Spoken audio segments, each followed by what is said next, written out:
So you're doing very fine, yes, sir. I know.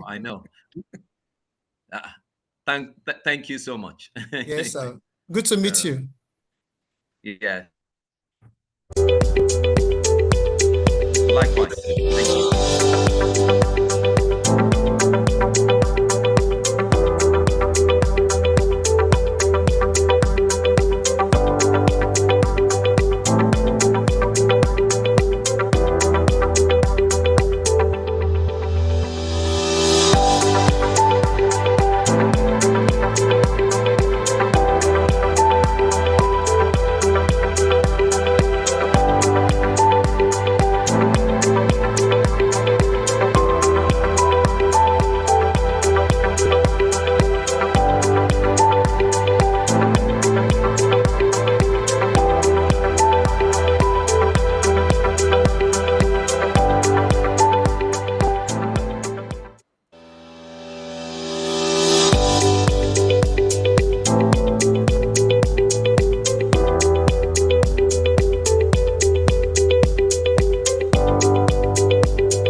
Dreaming big? Need access to credit? Don't let the unknown hold you back. First Central Credit Bureau, Nigeria's #1 credit bureau, is here to empower you on your credit journey. As the first and only independent credit bureau in Nigeria, we have the largest subscriber base, wide coverage, and a rapidly growing presence across Africa. Trusted by over 3,000 subscribers from banks to retailers, with over 1 billion records leveraging world-class technology to deliver real value to you. Take control of your financial future today and stay empowered. Visit www.firstcentralcreditbureau.com today and experience the First Central advantage. And follow us on Facebook, Instagram, LinkedIn, X, TikTok, Threads. First Central Credit Bureau, racing for tomorrow.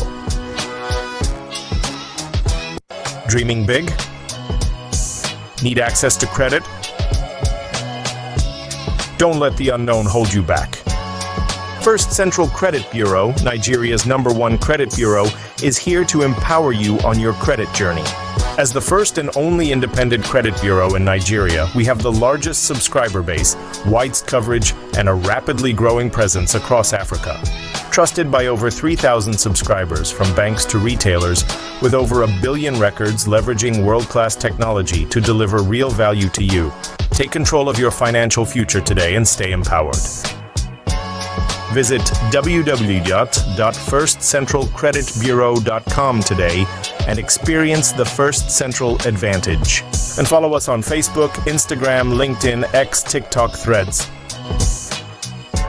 First Central Credit Bureau, racing for tomorrow.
All right.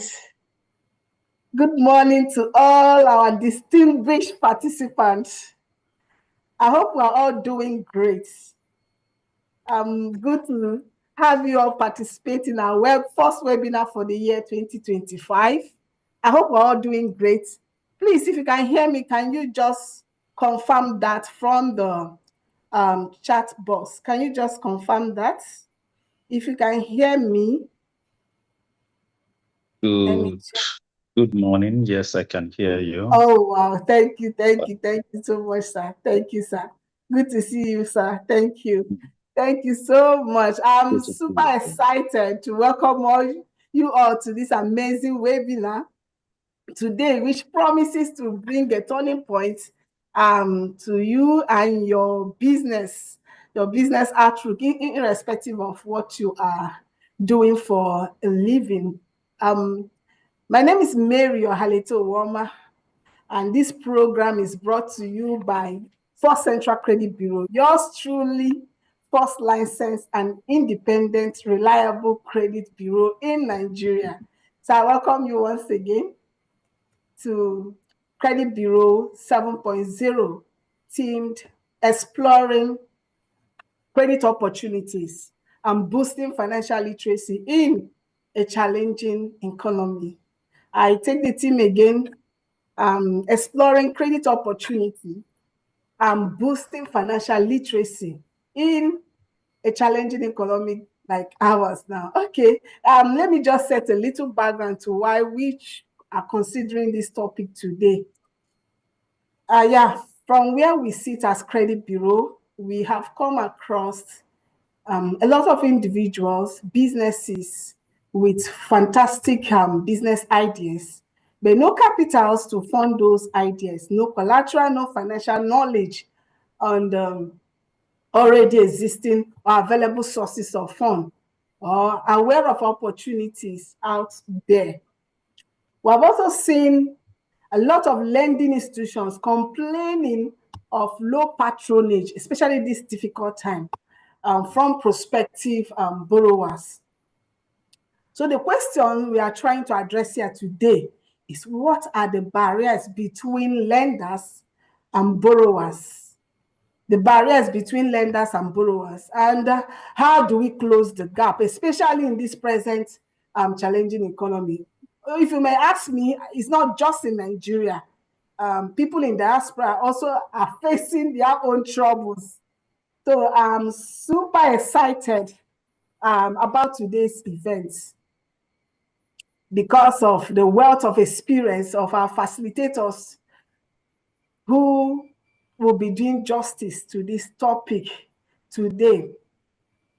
So to go to the business properly, I have Mr. Olalekon Abbas and Mrs. Tosin Obola, who will be moderating this event alongside with me. Mr. Abbas, say hi to the house. Good morning.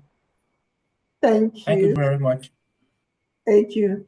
Madam Tosin, are we good? Good morning, everybody. You're welcome to the Credit Bureau 7.0.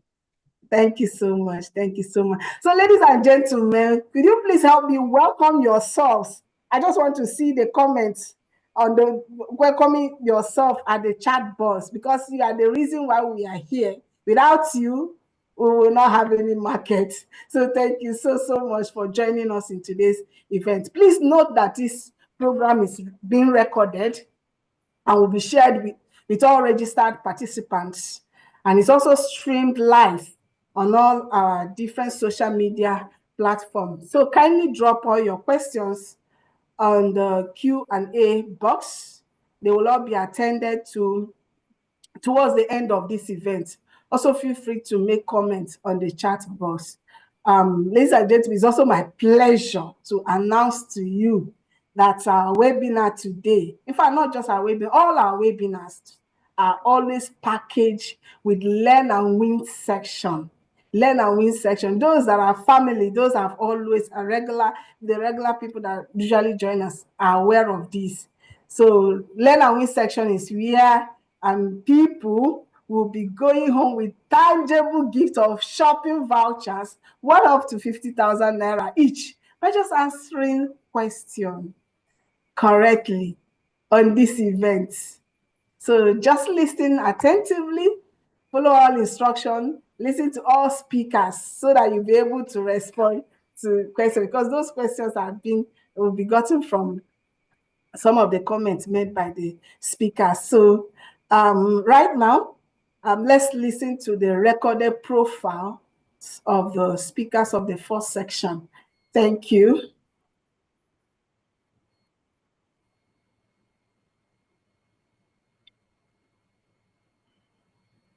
Can we have the profile? And analytics. Oladimeji Peters has over 18 years of working experience in business development and analytics, both within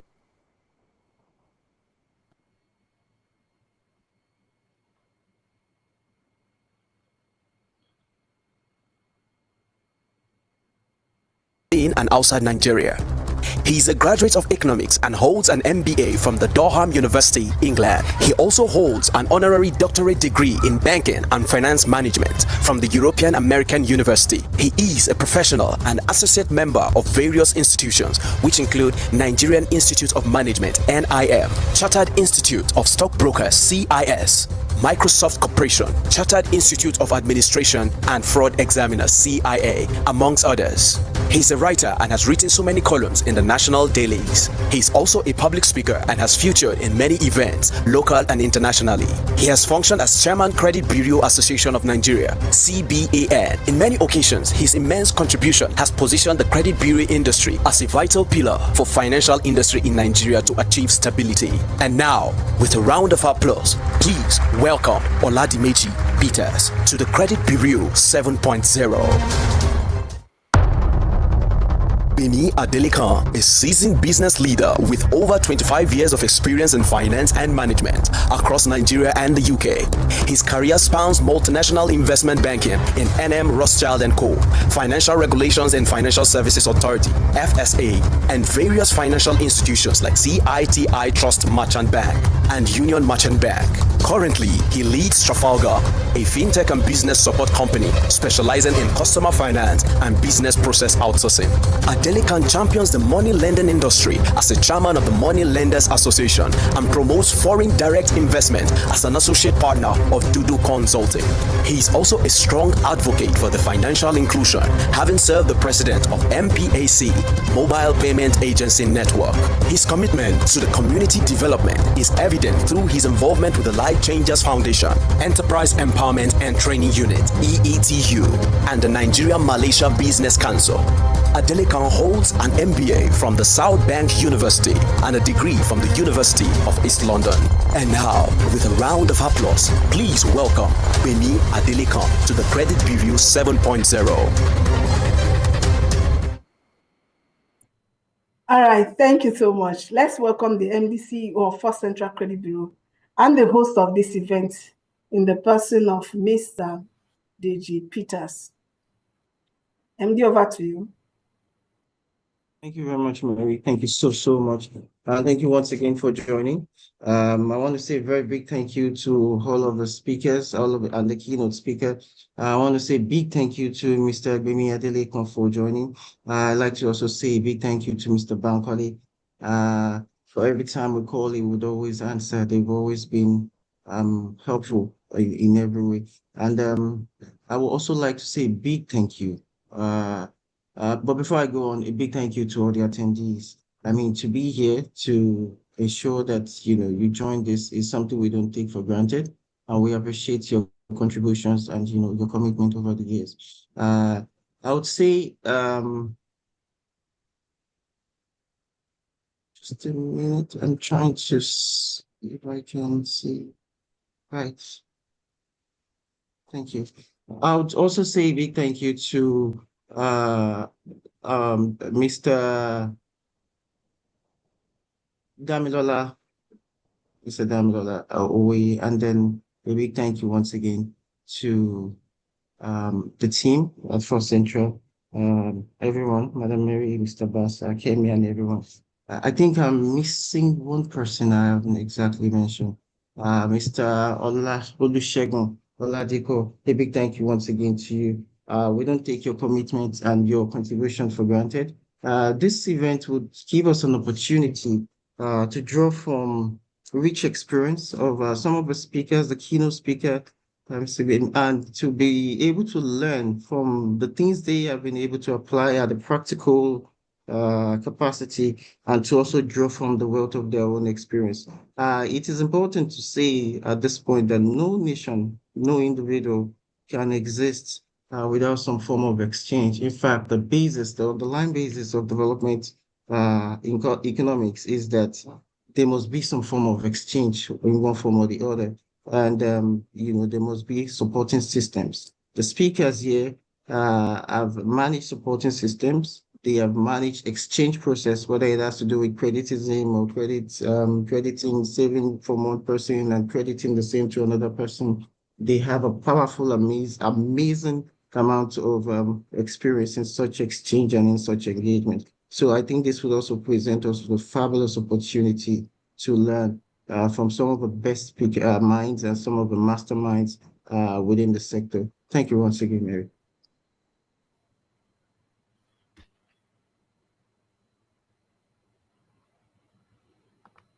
Yes. Am I able to proceed with my presentation now, please? Yes. Yes.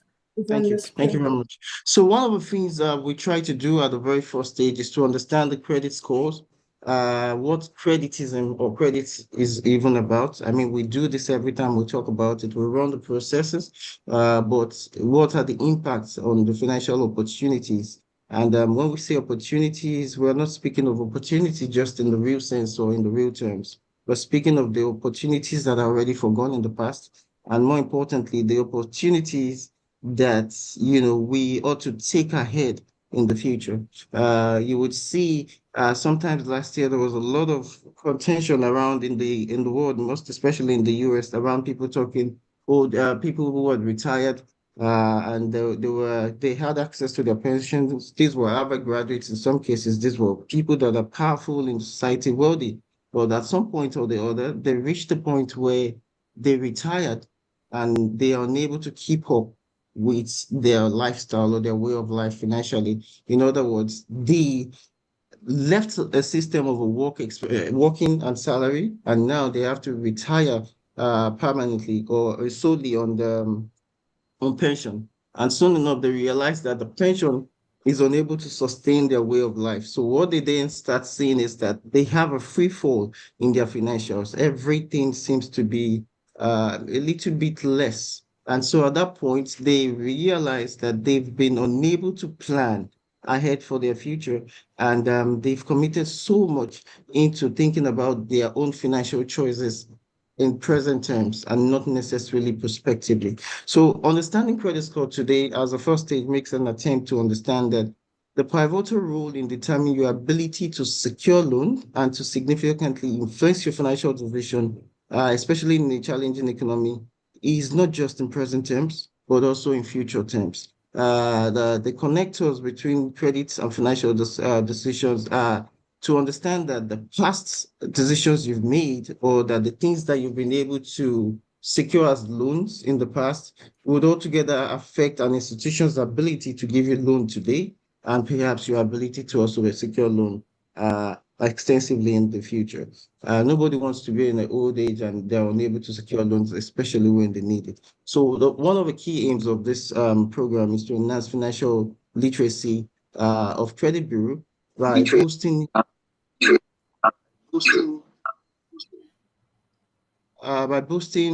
the individual's access to credit score, empower their individuals to make informed decisions, and in fact improve economic situations, whether in real times or in present times or prospectively into the future. And for the general tips in managing credit score, we would also be looking at the aspect of consistent repayment habits, good credit score, debt level, keeping the low debt level and not too saturated, and then to also ensure regular monitoring by getting access to free credit reports, whether quarterly or yearly basis, and to ensure that your reports consist no deficiency or inaccuracy. So those are some of the things that we would look at the most basic level. It is also important again to say, like I mentioned in the past, that there is nobody or even a nation that would engage in one form of exchange or the other, that will refuse to exchange in one form or the other and expect that they should grow. Even if it's as powerful as the US, there must be exchange with other nations, with other individuals. So to not exchange in credit forms or to not be able to carry out some form of exchange that can report itself in your credit report and ensure that people can see that by virtue of this exchange, you are not a defaulter, but you are honorable enough to, to oblige or to perform your repayments and honor your past commitments. That is the only time people going forward or institutions going forward can ensure that you have more access to funds. Nobody would want to exchange anything of any sort with an individual or institution that they do not necessarily know, or they do not that they are unable to measure their risk profile or their repayment habits, their willingness to repay, or their willingness to actually honor prior commitments. So it is important to have such history in your reporting and to have it in your credit report detailed appropriately.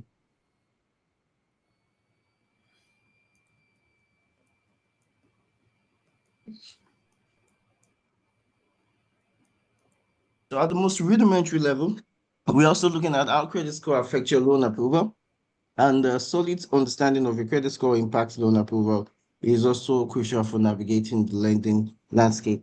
And one of the things your credit score will do, for instance, is to extensively aggregate all of your loan liabilities from different institutions and to ensure that those liabilities look into other sectors. Now, for instance, at the monitoring capacity, some institutions, for instance, will report personal loan, mortgage loan, others will report maybe insurance. Some will say, okay, this loan was taken in this geographical sector. And the sad reality is sometimes people make the mistake of thinking, well, in the past, that if I take a loan from Sokoto, whether it's a farmer's loan, I can come to Lagos and take another loan, and no one will have an understanding of whether there is such history.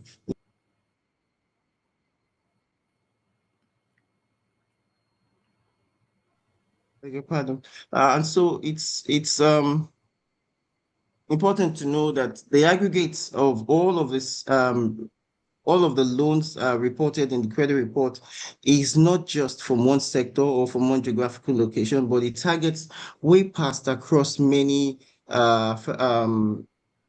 what do you call information sources, whether it's even from eco-electricity or whether it's from LASMA or from any utility or from discos and telcos. Different sectors will report all of this credits information, and that information will also be captured in your credit report. And so it's not a case of whether you take it from one geographical space and you're unable to, it will not be reported in another space, or whether you take it from one sector and there is no aggregate or a cumulative understanding of all of your reporting. So all of that would also be captured. The key practice for building your financial resilience, without doubt, is to build a steady financial strategy that can ensure that you are able to have a consistent amount of stability in your financial space. If you please move to the next slide, I'll just speak very briefly about it so that I don't preempt the speaker, and then the comprehensive approaches for your financial education would be the essential skills of managing your finances that you need to understand, your credit terms, and ultimately leading to a better decision. And this will be extensively addressed by the speakers. Your general principle for understanding credit system and having a solid grip on credit system is also pivotal or important for you to make financial discussions that are very important and good financial choices, especially in difficult credit terms. If you please move to the next slide. And so again, we'll look at the strategies for sustainable financial education. We look at the long-term and the continuous financial products that can empower individual make informed decisions. Some of those products include not even products within the financial space, but outside of this space. And it's important that we're able to leverage on some of that. I beg your pardon, please. I beg your pardon.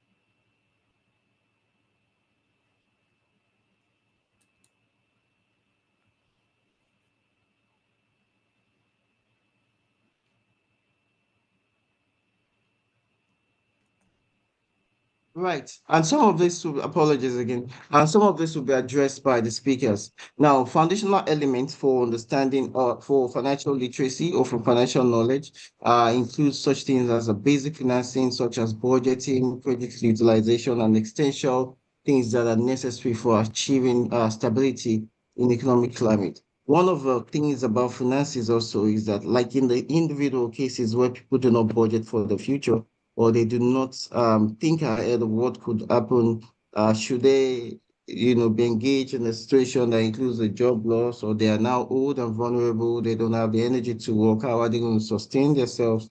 Or not look at the issues that are around inflation and interest rates in the economy wherever they decide to stay. Some of those things can then influence or affect their ability to even sustain their own lifestyle or to ultimately survive at any given point in time. So it's important to say that whether at the individual capacity or at the level of the nation or at the corporate capacity, there is always necessity to provision for budgeting.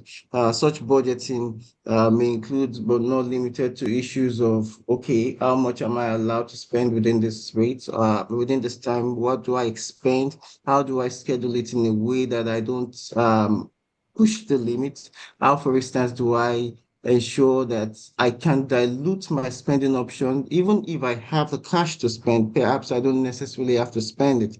I can save this. I can, decide to invest this and even take credit that I don't need just for the sake of building maybe a credit score or having a history within the financial system and leaving financial footprints that can adequately reflect me prospectively for the future. Then we look at the general insight into economic management. We understand that the broader understanding of economic factors affecting financial management can aid individuals in making strategic decisions about credit and investment opportunity. Now, when we speak of a broader understanding of economic factors, we would look at aspects of not just the crediting now. Crediting is just one part of the financial system. Now we look at the aspect of extensive analysis, whether it has to do with your GDP, your national income, your what's it called, your Gini coefficients. And I'll give an instance. If, for instance, in Nigeria, you have a situation where you have a middle class that is either narrowing or burgeoning, you have a more dispersed uh, lower class and high class. It then begs the question, as a first stage, you want to understand, where am I as an individual? Or if I'm a company, I want to beg the question, where am I targeting for my customers? So which customer am I targeting? If, for instance, I am in Nigeria and I produce luxurious wristwatch, I want to be targeting customers that are, for instance, in the high class, because the chances that the low class customers are not buying Rolex wristwatch. So all of that thinking would, come into how I do things, and, even my ability to spend and ultimately my ability to save, which all consequently also affect your ability to, spend and credit it. So it's all interrelated. What you don't spend, you save, for instance, and what you don't save, you probably have spent already, or you will spend, or it goes into investment in one way or the other. So all of this is integrated, and I think we'll speak more. I am trying not to speak too much around it so I don't preempt the speakers because they have more extensive knowledge and understanding than I do. But then we'll look at the aspect of effective tool for enhancing financial acumen. Your ability to use budgeting, as we previously mentioned, your financial advisors can be from different sources, can enhance your financial acumen, ensuring that you also work for economic situation. If you please go to the next slide so I don't take too much time.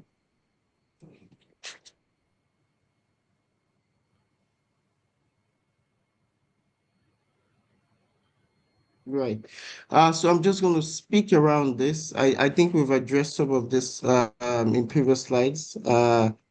Again, in a challenging economy, we need to foster our understanding to safeguard against pitfalls that can affect our credit worthiness. So I won't speak about this slide. I'll do a comprehensive summary at the end of this one. I think you can move to the next one so I can just speak overall. Yeah, thank you. So exploring financial aid and credit solutions, especially in difficult times, there are different mediums that are available at times that we are not even aware of.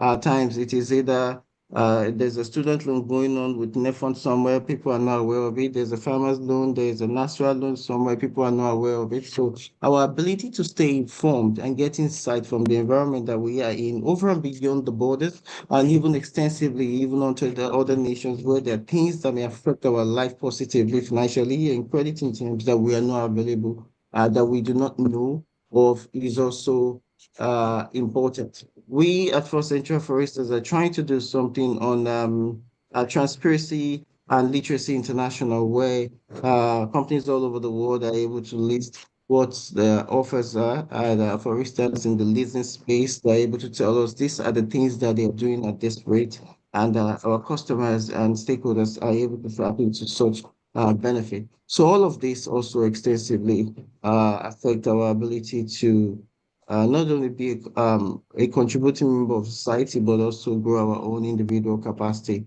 in terms of our resilience in financial adequacy and sustenance. You can go to the next slide, please. Now, credit solution for individuals are innovating credit options during economic downturns, and the key factors affecting credit access in tough economics. We'll discover soon enough that credit options that are designed specifically for individuals encountering economic challenges, which can also mitigate the financial strain that they have. I made instance of the NEFON loan previously, and one of the things I make bold to say is that there are still students even within the Nigerian space that are not necessarily aware of such options. So you can actually take money for even educational needs or for studying, but they are not aware of it. And when they are not aware of it, they're unable to take advantage of it. So the downside of that then is what you don't know, you don't know. So you are able to actually mitigate the financial strain or improve your cash flow, but if you don't know that that option exists, then you cannot take advantage of it. Again, critical factors that influence our credit score. I try to make mention of one of is your repayment history. Another is the frequency of repayments or whether you have a delay in maturity. Let's say, for instance, you take a loan from First Bank. And when the time is there, when it's time for repayment, you fail in your repayment, or when it is time for servicing the loan in one form or the other, you delay the repayment, or you make an attempt to restructure. There are different dynamics to it, and because of that, it affects your ability to pay. Or maybe there are some smart customers that will take from one bureau, from one institution, and then use that to offset the loan they have with a proud loan they have with another institution.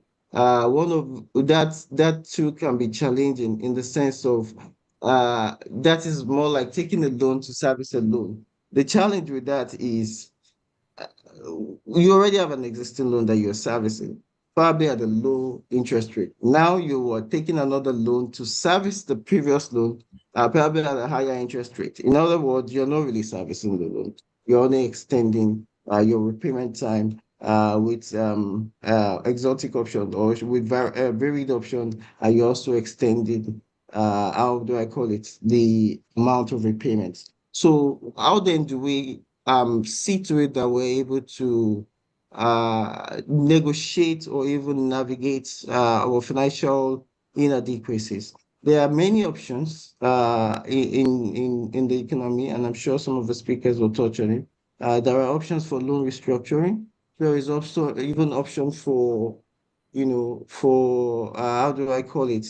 Aids, some of which we'll also speak of. We speak of aids that come with banks like the BOI in conjunction with intra-credit, amongst others. And so the world is expanding. There are guarantor service loan where another party is settling on your behalf. However, you are able to maintain the repayment to the guarantor in a way that does not necessarily extend your repayment amount. So those are some of the few options that are available, and there are many more. If you please move to the next slide.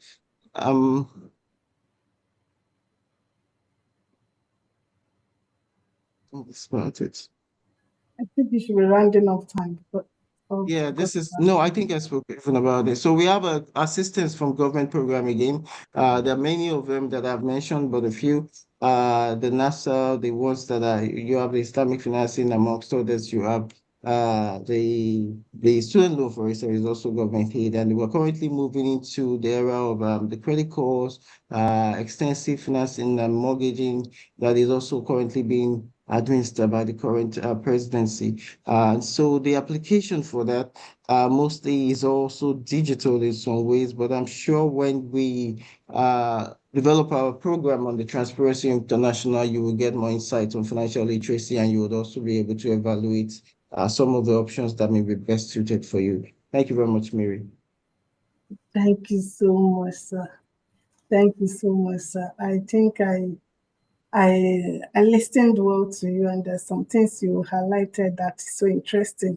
I think when you talk about managing our credit score effectively, you did mention being consistent with our payment. You also said we should keep our debts very, very low and regularly monitor our credit score, credit report for inaccuracies. Thank you, sir, for that. But that prompted a question in my heart. How do we maintain what we are not even aware of? A lot of people are not even aware there's a body called Credit Bureau, and their information, history of their borrowings are all there. So I think, and that's why First Central have decided to offer free credit score. You did mention that while you were talking to everyone that can download a mobile app. So as I'm talking, go to our mobile app, go to Play Store, your App Store, and download our mobile app. Download our mobile app. And you will be able to view your free credit score immediately. Yes, just go there, easy to download. The registration is quite easy. If you want to have access to more details, you could just access it by just paying half the price of the full credit report. Thank you, MD, for speaking to us. Sorry, I had to cut you because of our time. All right. Thank you, sir. Ladies and gentlemen, let's welcome our keynote speaker, the Managing Director, Quick Pay Limited, in the person of Mr. Gbemi Adelekun, for his presentation. You're welcome, sir. Thank you, sir, for all the support. Thank you so much, Mary. Thank you, sir. Okay. Good morning, everyone. Let me start by appreciating First Central for this opportunity. The topic that has been chosen, which is exploring credit opportunities and boosting financial literacy, is quite apt in the current challenging economy. So without further ado, because I noticed that I only have 20 minutes, so I need to go through this quickly.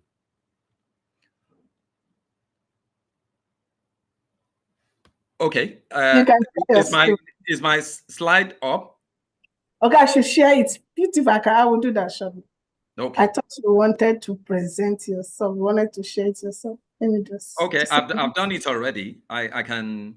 It's being shared. No. Or whether it's can't see visible. it. Try again, sir. Okay, let me go back. All right. Share screen.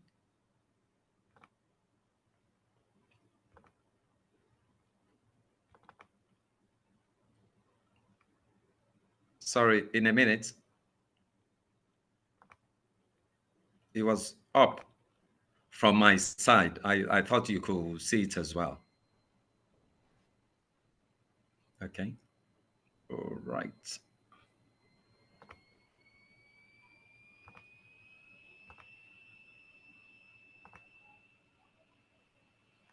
Is it up now? Yes, sir, it's up. Oh, okay. Okay. Thank you so much. Okay, I'm here to talk about the title, Exploring Credit Opportunities and Boosting Financial Literacy. I'm sure during the introduction, you've been told that I represent a company called QuickPay, and we are into digital lending. So most of my discussion on financial literacy will relate more to credit. So micro loan and digital loan are powerful tools to provide credit to the marginalized and the poor. And the reason for this is easier for them to access collateral-free credit. But the problem that we have in the society is that credit really making the necessary positive impact in terms of them being able to manage their finances well and understanding the financial services and how to use finance to be able to improve themselves, because knowledge is power. Let me dive in terms of why is this topic important.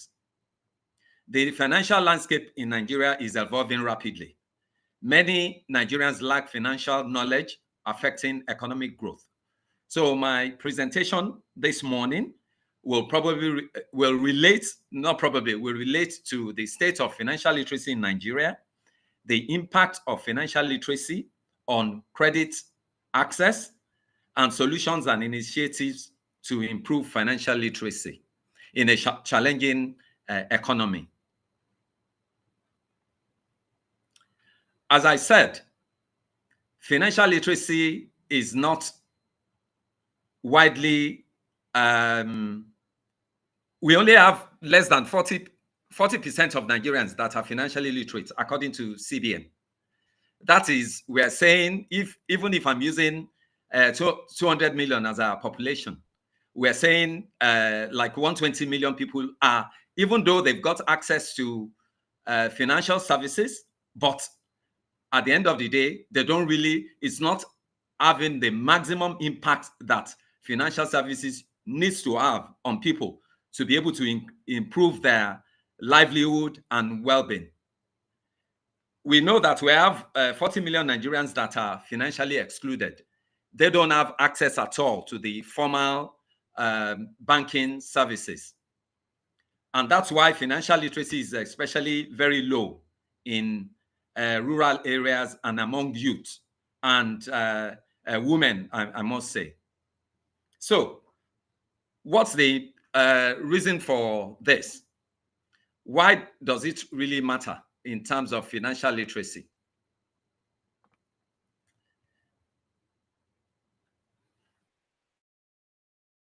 Financial literacy, I've said that, I've explained it in a way. It's the ability of someone to be able to understand and be able to manage their finances properly, to make their finances work for them. In other words, to make money work for them. because they need to manage their financials effectively and in a responsible manner.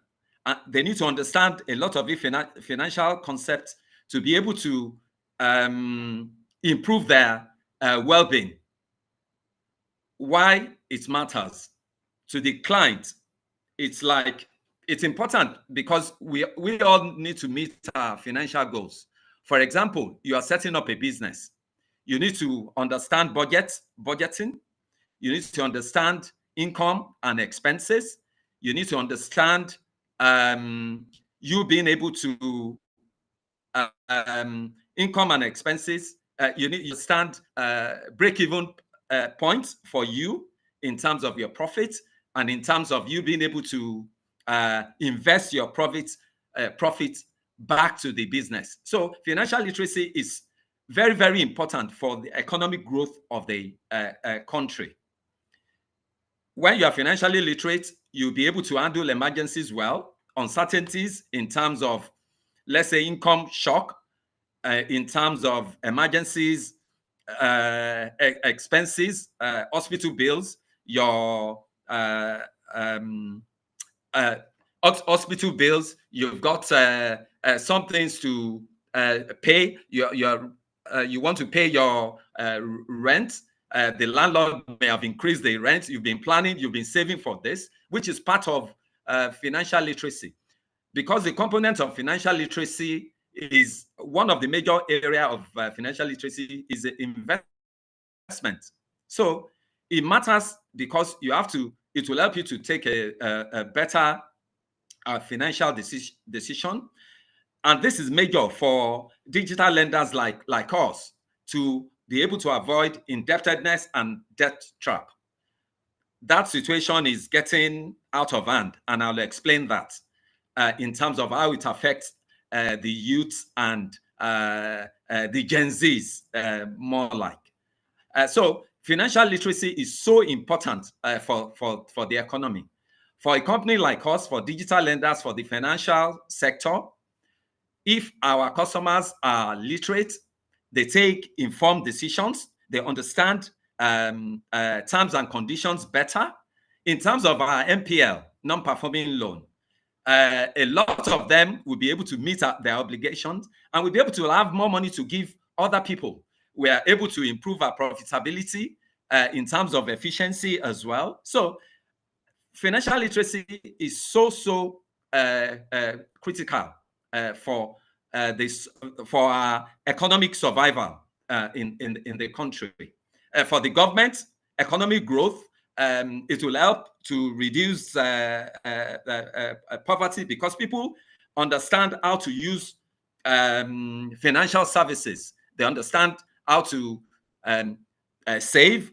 They understand how to invest. They understand how to borrow. They understand how to, in terms of pension and for emergencies, risk management in terms of insurance. So that's the importance of financial literacy. What are in the slide? It enables access to funds for financial stability. It is crucial for credit management because people can compare lenders and avoid high interest loans. Borrow responsibly. I said before that it will, in terms of financial literacy, it will help you manage your finances effectively and responsibly. And that's where this borrow responsibly comes in. So I can't emphasize the importance of financial literacy. To the government, I've mentioned it. In terms of financial inclusion, I forgot to mention that because when people understand savings, they understand investments, they understand the options that are available for them, they will be able to use their money wisely, which will be better for the economy because it will encourage entrepreneurship. They are able to set up a business, and in terms of revenue for the government, that's will help the government in terms of the economy. In terms of recession as well, they will understand. My MD of First Central, thank you, because you've made my job a bit easier in terms of financial literacy. You'll be able to understand inflation. You'll be able to understand inflation, exchange rate, and the effects on your finances, because it affects your finance. So we need financial literacy to be taught consistently in terms of, because of the importance. What is the current practicality? Financial literacy. A large portion of Nigerians have not received proper financial education, limiting their ability to be informed in terms of financial decisions. Despite efforts, over 40 million Nigerians remain financially excluded in terms of financial literacy from CBN. 160 million people. Can you imagine the opportunities that are out there to develop our economy if we are able to impact the benefits of financial literacy on the populace? While financial knowledge can drive inclusion, without proper guidance, individuals are still fall victims of fraud and illegal financial schemes like the Ponzi. I think recently I was reading news about EFCC saying that there are over 58 Ponzi schemes that people are falling into the trap, and they need to be aware that of the risk. But if you are an individual that is financially literate, you know that some of these schemes are not good for you in the long run financially. So the lack of access to traditional financial services has paved the way for fintech and digital lenders like us to leverage technology to provide credit, which is a part of financial literacy, and financial solutions for the unbanked and the underbanked. I mentioned this before, that 40 million people are excluded, but because of the internet and smartphone penetration, digital lenders like us could reach more people nationwide. And with the in terms of pushing our services, we're able to push financial literacy. I will mention some of the examples that are in existence now to boost financial literacy among people, because, as I said, it will lead to economic growth and financial stability. Leveraging on technology, financial inclusion, I mentioned that is just 40% of Nigerian adults that have access to financial literacy. More like, that information is for financial literacy. The digital financial technology driven by increasing internet penetration is emerging as a key driver and solution to enhance financial inclusion in Nigeria. Financial inclusion, people that are exempted from the formal financial services. But at the end of the day, as I mentioned previously, we have 40 million people that are financially excluded, but we have over 160 billion that are financially illiterate, more like.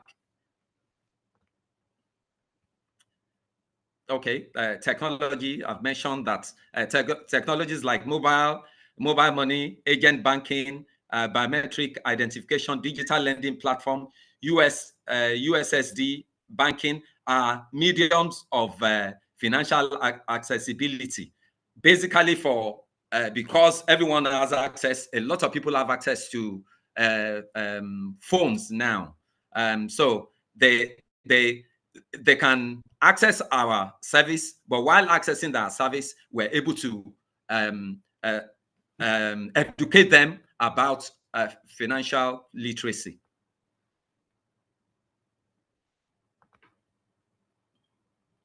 Okay, some of the current financial literacy initiatives in Nigeria. There are a lot being done by the likes of CBN and other regulatory agencies like SEC. CBN, they have the National Financial, they have the National Financial, sorry, they have the National Financial Literacy framework. We SEC. Recently, I read that they are training women for them to understand investment and capital market literacy.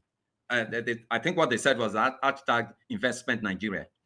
And one initiative that is done by the government, the MD also mentioned this, is Credit Corp, the initiative of Credit Corp, that is Nigeria Consumer Credit Corporation. Micro loan, which is what we do. Digital loan is what we do. Cash loan is part of consumer credit. And consumer credits can actually move the country forward in terms of people having access to consumer credit, because they're able to.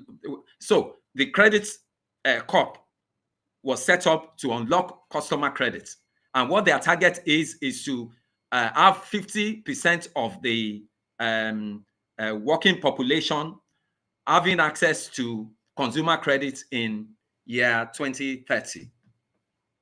One of the strategies of meeting this goal is using financial literacy in terms of reorientating people in terms of some of the habits that we have. So their mission is to accelerate access to credit, but they're changing. They're supposed to be changing cultural mindset, and they're using financial literacy. They're collaborating with various companies to explain to people and to be able to get them to change their mindset, how to use in terms of credit. They're doing a lot in the sense that you have some members that of the society that believes that because of their custom and tradition, they can't have interest. They can't deal with banks with lots of the banks charge interest. So some of this mindset needs to be changed, and a lot of these initiatives are helping to change that mindset. A lot of private organizations like us are doing that. I can mention a few. I read recently VenHQ in Abuja. What they do is they pair financial literacy with digital lending for civil servants. You have PiggyVest that they do savings plan for long term. We have companies like DisyPay Network. What they do is that their platform is in the local language, so that people will understand financial literacy. They've been able to customize their system to the local language, which is Hausa. So a lot of initiatives are going on. NGOs, local and international. I came across one NGO recently that what they do is that they encourage youth, because youth and Gen Zs are the major people that we need to target with financial literacy. This local NGO, what they do is youth are encouraged to save like 200 naira every month, and at the end of a couple of months, they will sit like a cooperative model and decide that, okay, maybe they will have a forum on financial literacy, because this is a major problem. Train people for vocational studies. They encourage people to encourage youth to do more, and they're able to even offer small credits for people to set up petty businesses all across the nation. So financial literacy is so important for economic growth. We have a lot of seminars like the one being organized by First Central to educate individuals about financial literacy. You have a lot of influencers and bloggers on promoting financial literacy. Then, okay, NGOs I've mentioned. Okay, in terms of money lenders, they are doing a lot in terms of financial literacy as well, because people come to their platform, they will apply for a loan, but you are looking at their income and you now realize that their income is not able to sustain the loan that is requested. So you need to explain to them that they can start small, give them small loans, and build their financial independence and have access to bigger loans. Companies like ours, what we do is we've got a scheme that is start small and grow higher, and they grow their income. Even though they are starting small, they're able to grow their income gradually in terms of the loan that they get. We advise them that you're looking at your income, your expenses. This is how much you have left, and this is how much you can use to repay your loan. Start small, and gradually you'll be able to increase access to credit to improve your business, to improve your livelihood. So companies like us, we have smaller customers from 10,000 to customers that can have access to 5 million on our platform. So we are doing a lot in terms of financial literacy.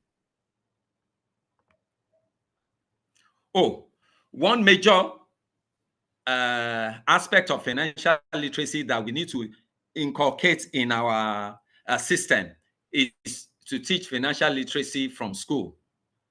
It has to be included in school curriculums, because this is so important for us.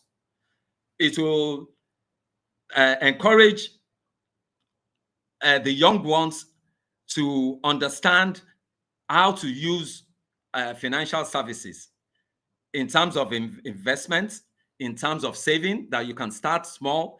Most of the banks have accounts that are focused on the younger people in the society and the youth. So this is so important, because it will help our economy in the long run when they start to understand the importance of using credit, using financial services effectively and reliably, more like. So I've said it before, they'll be able to break the cycle of poverty. It's a form of poverty alleviation. They're able to create job opportunities because they can understand what financial literacy is. This is the importance of finance. I even wanted to say that in terms of financial literacy, you've got budgeting, which I've explained. You've got savings, which the likes of PiggyVest and other fintech and are encouraging people to save small for projects in future. You've got the likes of and the government. They are doing a lot with the CBN and some of the other regulatory organizations. Investments.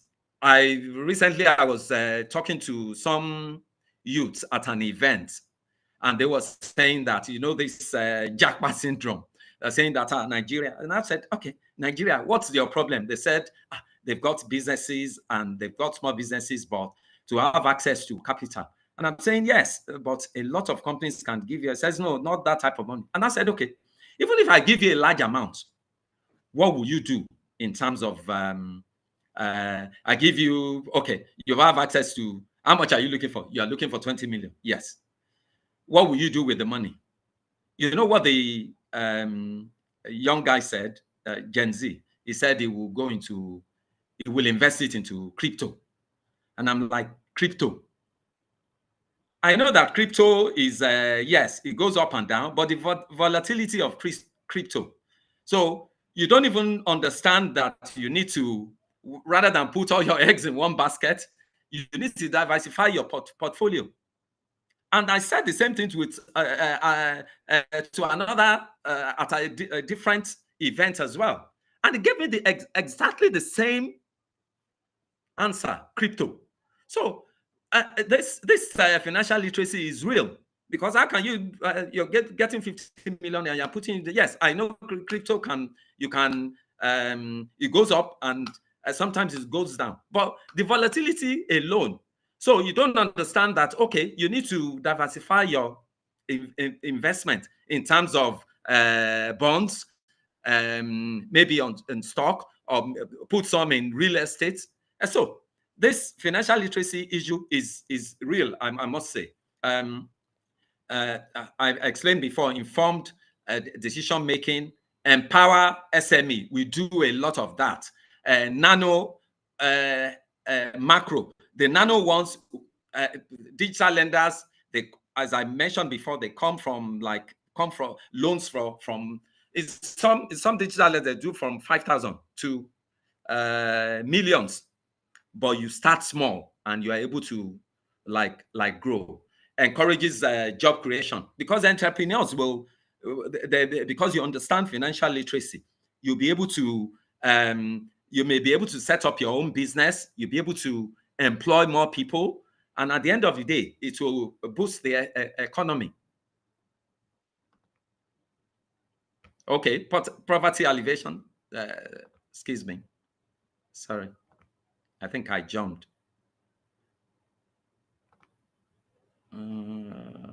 Beg your pardon, I'm trying to, okay.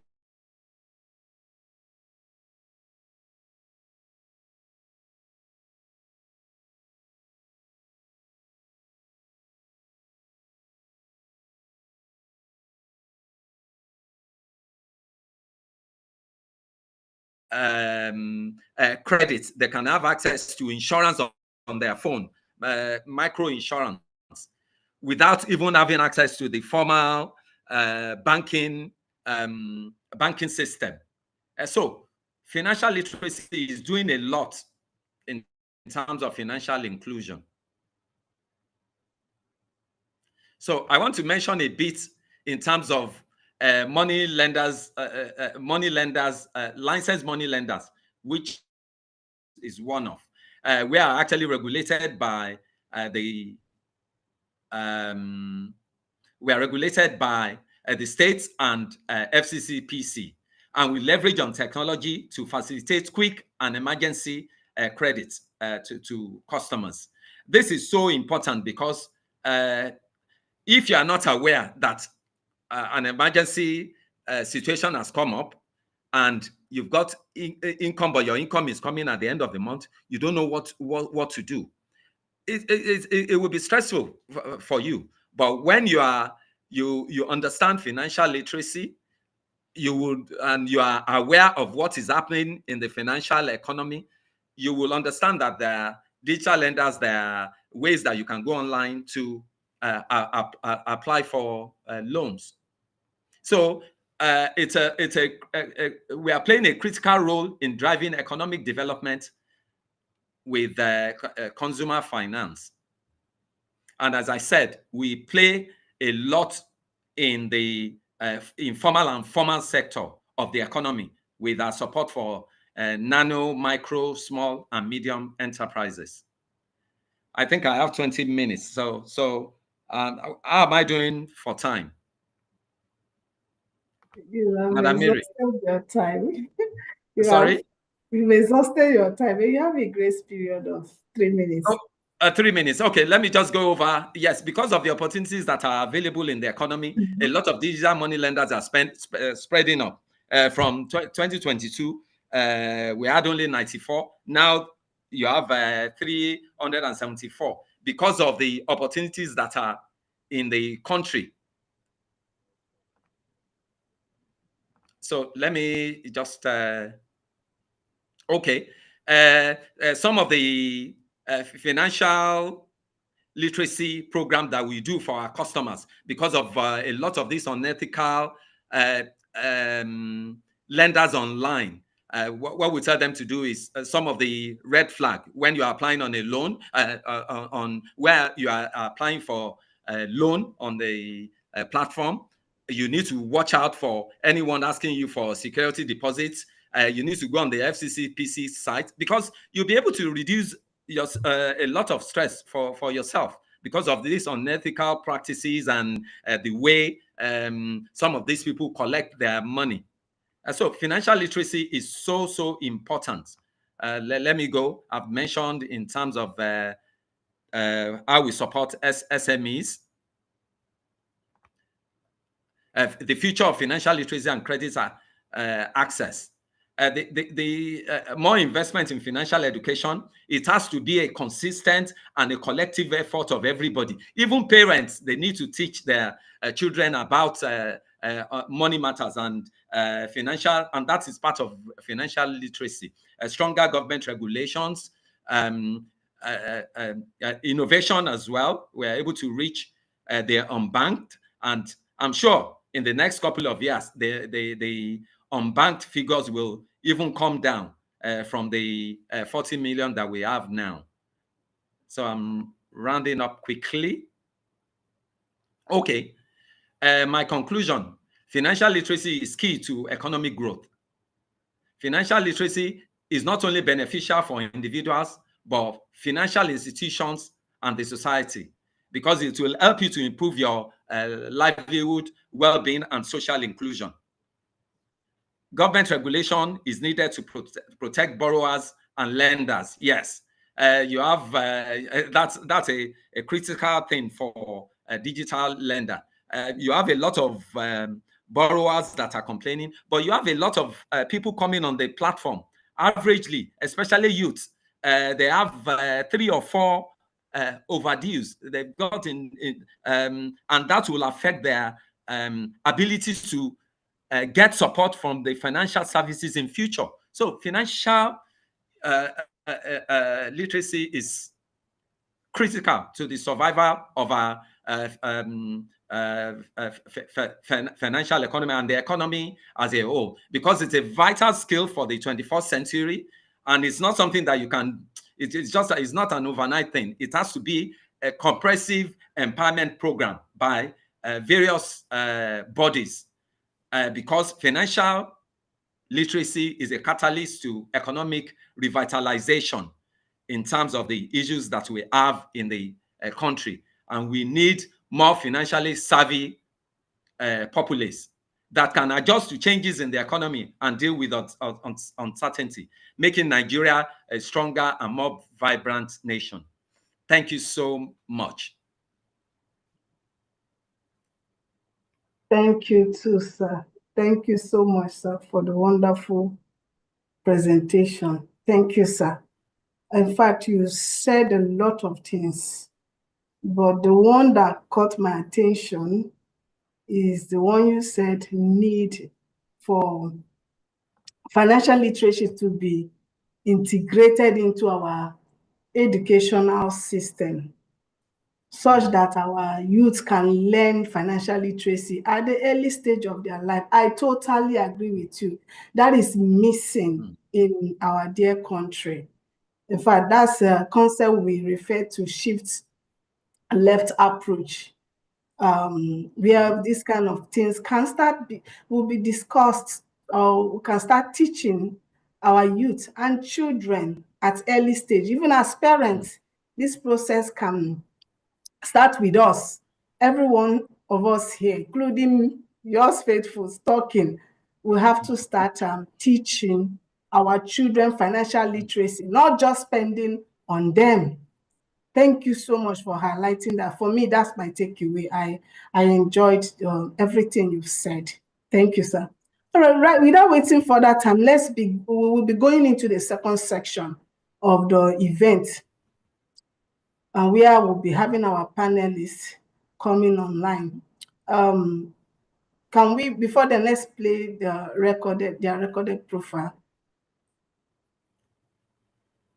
Ms. Abbas. All right, so, okay.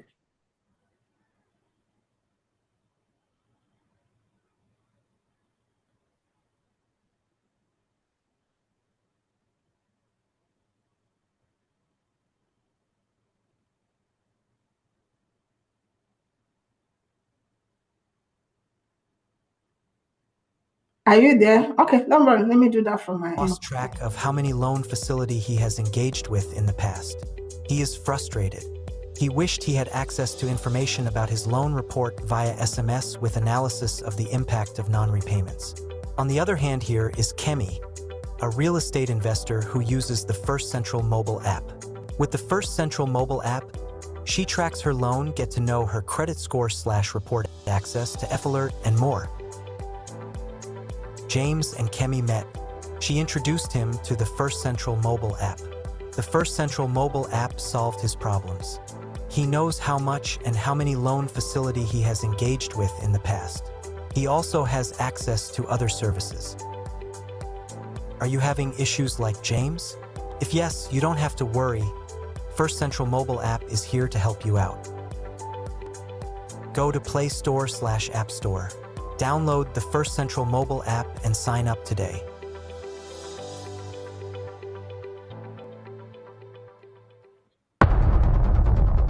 Benga Balogun brings over 18 years of seasoned banking expertise, specializing in credit risk management. He currently leads credit administration at First Bank Africa PLC, overseeing critical operations like committee management and credit bureau interactions. His responsibilities extend to budget administration and management of guaranteed standby instruments. Balogun's career at First Bank includes leadership role in credit mentoring and remedial management, building upon his prior experience at the United Bank of Africa PLC. He has also contributed to the international due diligence and portfolio reviews, showcasing his broad industry knowledge. His diverse background makes him a valuable expert in evolving banking landscape.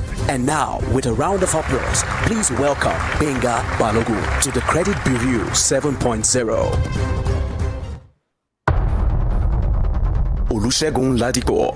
Segun is a highly experienced banking executive with over 30 years of experience in risk management, branch operations, marketing, and regional leadership. He has a proven track record of driving strategic growth, which he has displayed in cross-functional roles, improving operational efficiencies, and ensuring regulatory compliance.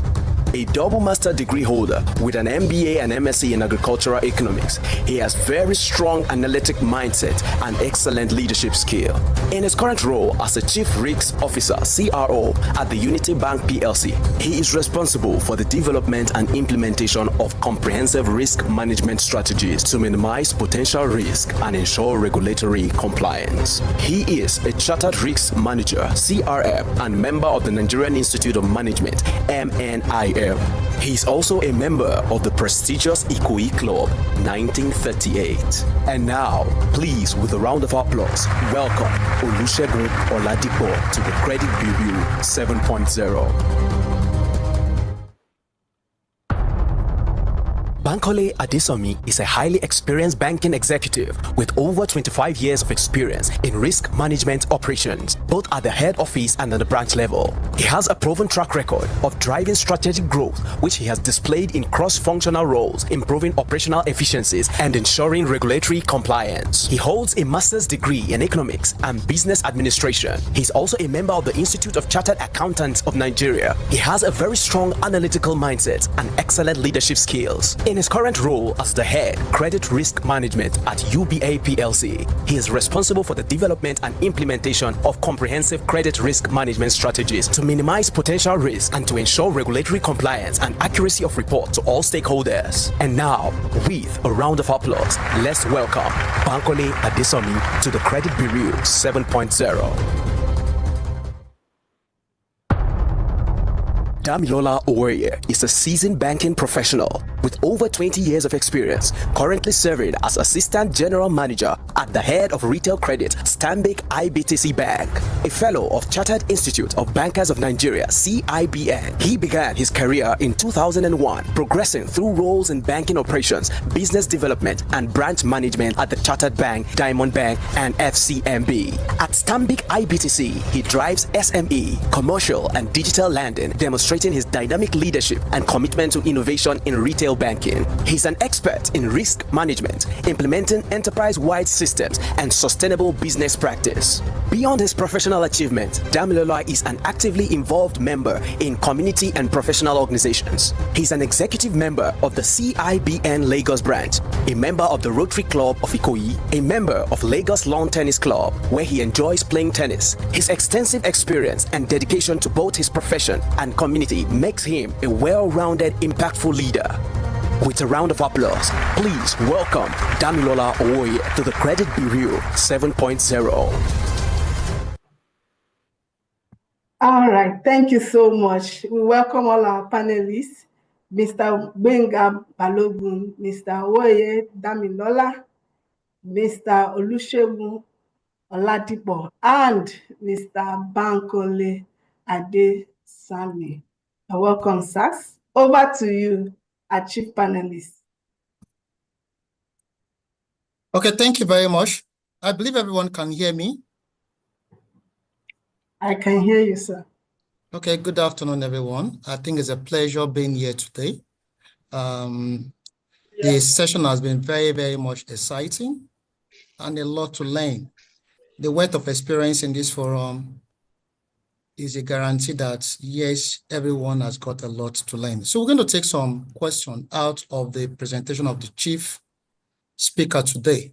The question will be taken, responses to the question will be taken by the panelists, one after the other. But for want of time, would appreciate that we'll just make the responses very brief, because if we go by a wealth of experience, there'll be a lot to say. Thank you very much. My first question will be going to Mr. Bankole. And the question is, many of our listeners out there have been sensitized of the need to be financially literate, but they are not having such education during their formal or informal education. What can be done? How can a desirous individual who wants to be financially literate gain this level of financial literacy? Like the chief speaker has spoken, financial literacy would help us as lenders to get good repayment on our loan. And if people have good financial borrowing history, it will be easy for lenders to commit funds to them. So what can be done to enhance financial literacy? Thank you. Thank you very much. Yeah, I listened carefully to all the presentation by the keynote speaker and the lead speaker. Okay, they've delved too much. They've delved very well into some of this space. And one of the things that I would like to say, the first thing you have to have is to have a right attitude. Attitude, okay, is your attitude. Once you, because there are a lot of programs that are ongoing. Okay, there are a lot of discussions that you can listen to, and if you listen to news, radio jingles, Okay, BCC. Also, I was in a panel sometimes, and I was talking to some of the audience. Somebody told me that some banks are already giving a form of financial education and now has them. All these things you have listened to, are they making use of them?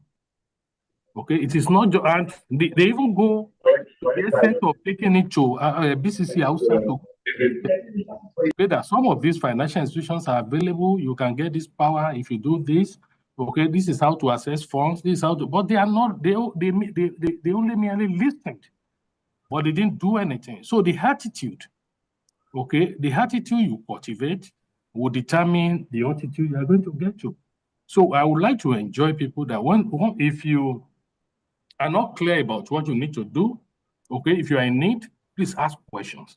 Okay, and if where some of these opportunities are presented to you, don't waste the opportunity. Make sure the opportunities are well utilized by you. Okay, even if you are not using it in the media, you might probably need to get yourself educated and get yourself acquainted with the essence of the questions of the essence of or the theme of what people are saying or what people are trying to pass across to you.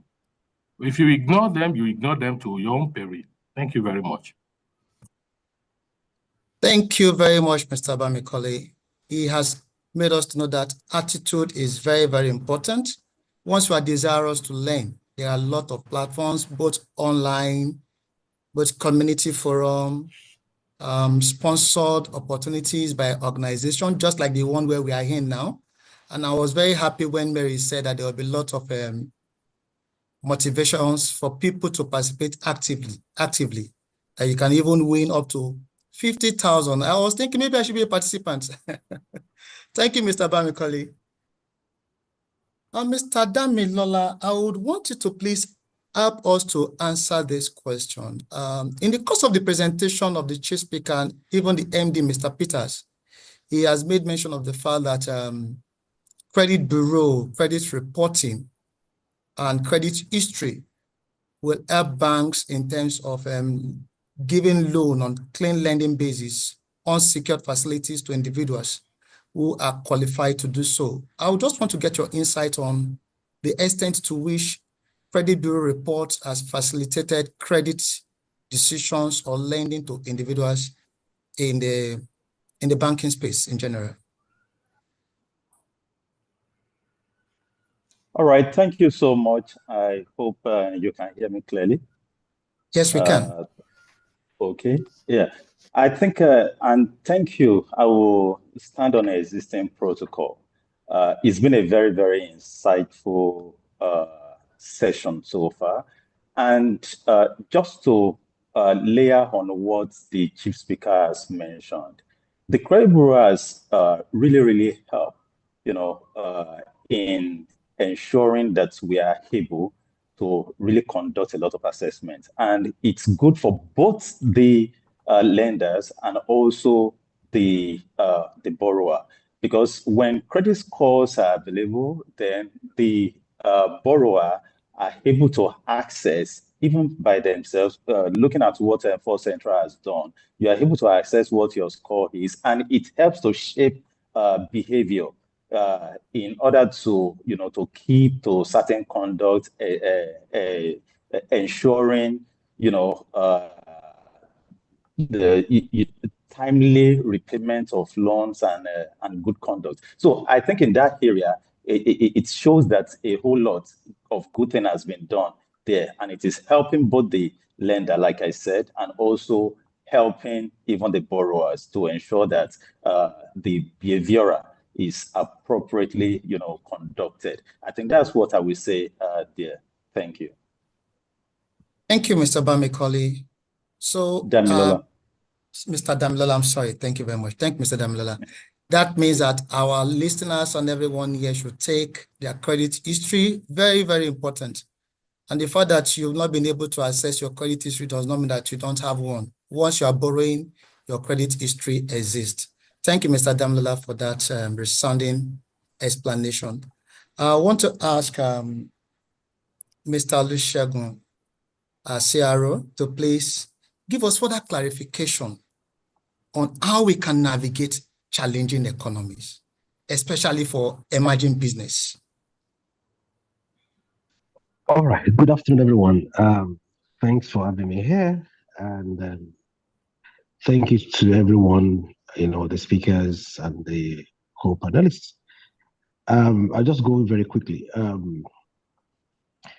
A challenging time. If you speak to everyone, whether rich or poor, engaged or unemployed, we probably have the same definition for a challenging season, a challenging time. This is a period where things are tough. Economy is not growing, inflation, rising prices, things are dragging. Okay, businesses are failing. Tough times generally. Businesses are unable to source raw materials. Inventory levels are growing because they're unable to sell. Purchasing power is reducing. It can go into all kinds of economic indices, to describe what a challenging time is.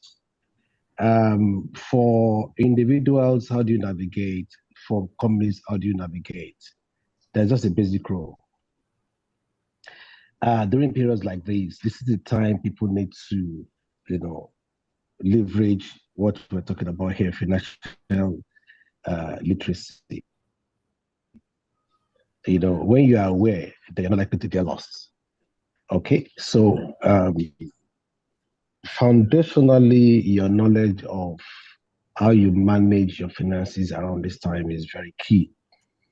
This is the time you need to, if possible, save as much as you can. But people will say, I don't have enough, how do I save? This is the time businesses need to probably access working capital to trade out of this situation. This is a time where you need to do all kinds of creative things, okay, to ensure that you can weather this time. One thing that we know for a fact is that economies are in cycles. They have the high and the low. So this is not the time, that is in the trough. It's going to rise again. So people should go through this period, with determination, with confidence, with knowledge, so that when things turn around, you'll be right on the top of the mountain again. It's a very interesting time, when you say it's challenging time, especially, clearly in Nigeria, this time is a challenging time. But I know that with a good knowledge of, financial management, or financial awareness, as we're talking about here, it will help a great deal. This is not the time to borrow, where you don't have to borrow. It's not the time to, it's not the time to borrow for consumption, as it were, because you will just continue to be in a debt trap. If you recall what the MD said at the beginning, and I think the key speaker to spoke about it. These are the time to just borrow for consumption, because you're going to be in the debt trap. You understand? So to navigate this period, I've spoken very briefly about things you need to do. We don't have too much time. We'll have gone a little bit deeper. But even for businesses, it's about creative. This is the time to leverage efficiencies around automation and stuff like that, so that you can keep your business lean, and a lot more profitable. Thank you. Thank you very much, Mr. Olusegun. It is a time for us not to borrow for consumption, not to borrow for social well-being, but rather for economic purpose. That is what he has said. And it's very important for us to save. When you save, you have a basis for borrowing. Thank you very much. I'll still come again to Mr. Damilola. I don't know, possibly our keynote speaker would have been in a very good position to speak to this. For the fintech, borrowing and lending is based on data. And we've seen series of cases where there are breach of customer information privacy.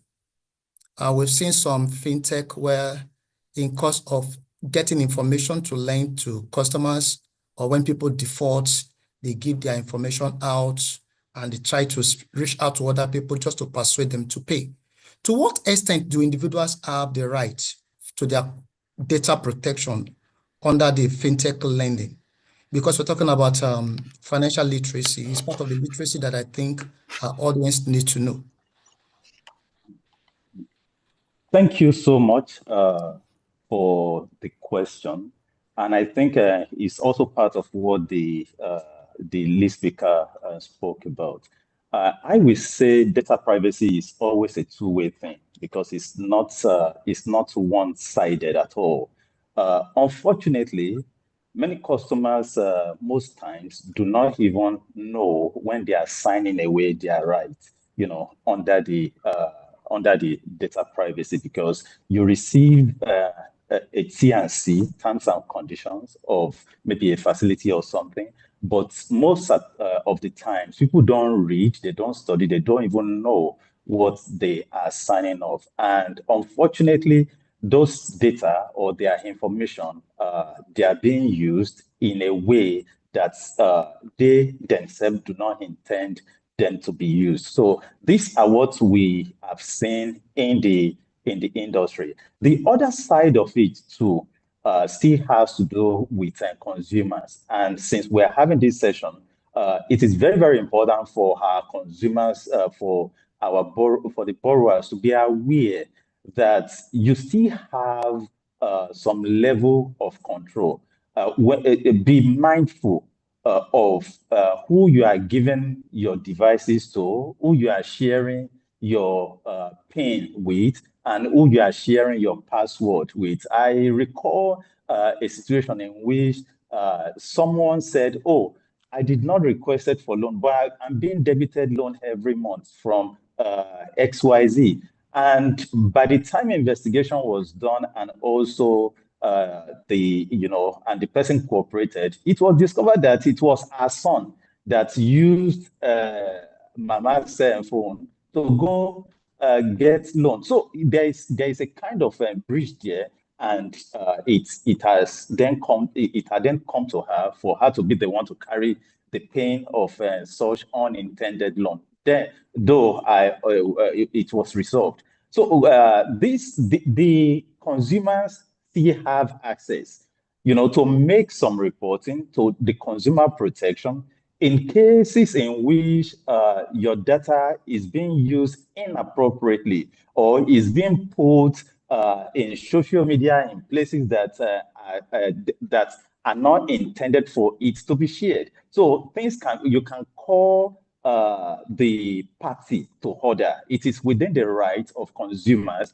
even when your data is out or when you have signed up to it, you still have the right to be able to inform the consumer protection that this is not intended, and they can always write or call the attention of any platform that is using the information in an inappropriate way to order. And these are the things that our consumers need to know, that they still have rights and they are not helpless. Thank you. Thank you, Mr. Damilola. I believe our listeners have been well educated on their rights to their data privacy, and I think they'll be more circumspect when we are accepting any loan facility because terms and conditions apply. I think if there's one thing Mr. Damilola has made very clear is the fact that in the course of taking loans, sometimes we sign off our rights, and we must be very conscious of what right we are signing off at any point we are taking any facility. Thank you, Mr. Damilola, for that clarification. Mr. Bamekole, I'll come back to you at this point in time. And I know that one of the major concerns in obtaining loan facilities as lenders in the course of our experiences, we've seen the cases of hidden charges, unauthorized charges. And if these charges are actually called hidden, for the benefit of our listeners, how can these charges be avoided? And what are circumstances that lead to these contestable charges in people's accounts? Okay. Thank you very much. Hidden charges are those charges that they're either one, they are not meant to either be charged at all by the banks. Okay, two, even when they are meant to be charged, they are either not negotiated with the customer or discussed at all at the point of onboarding.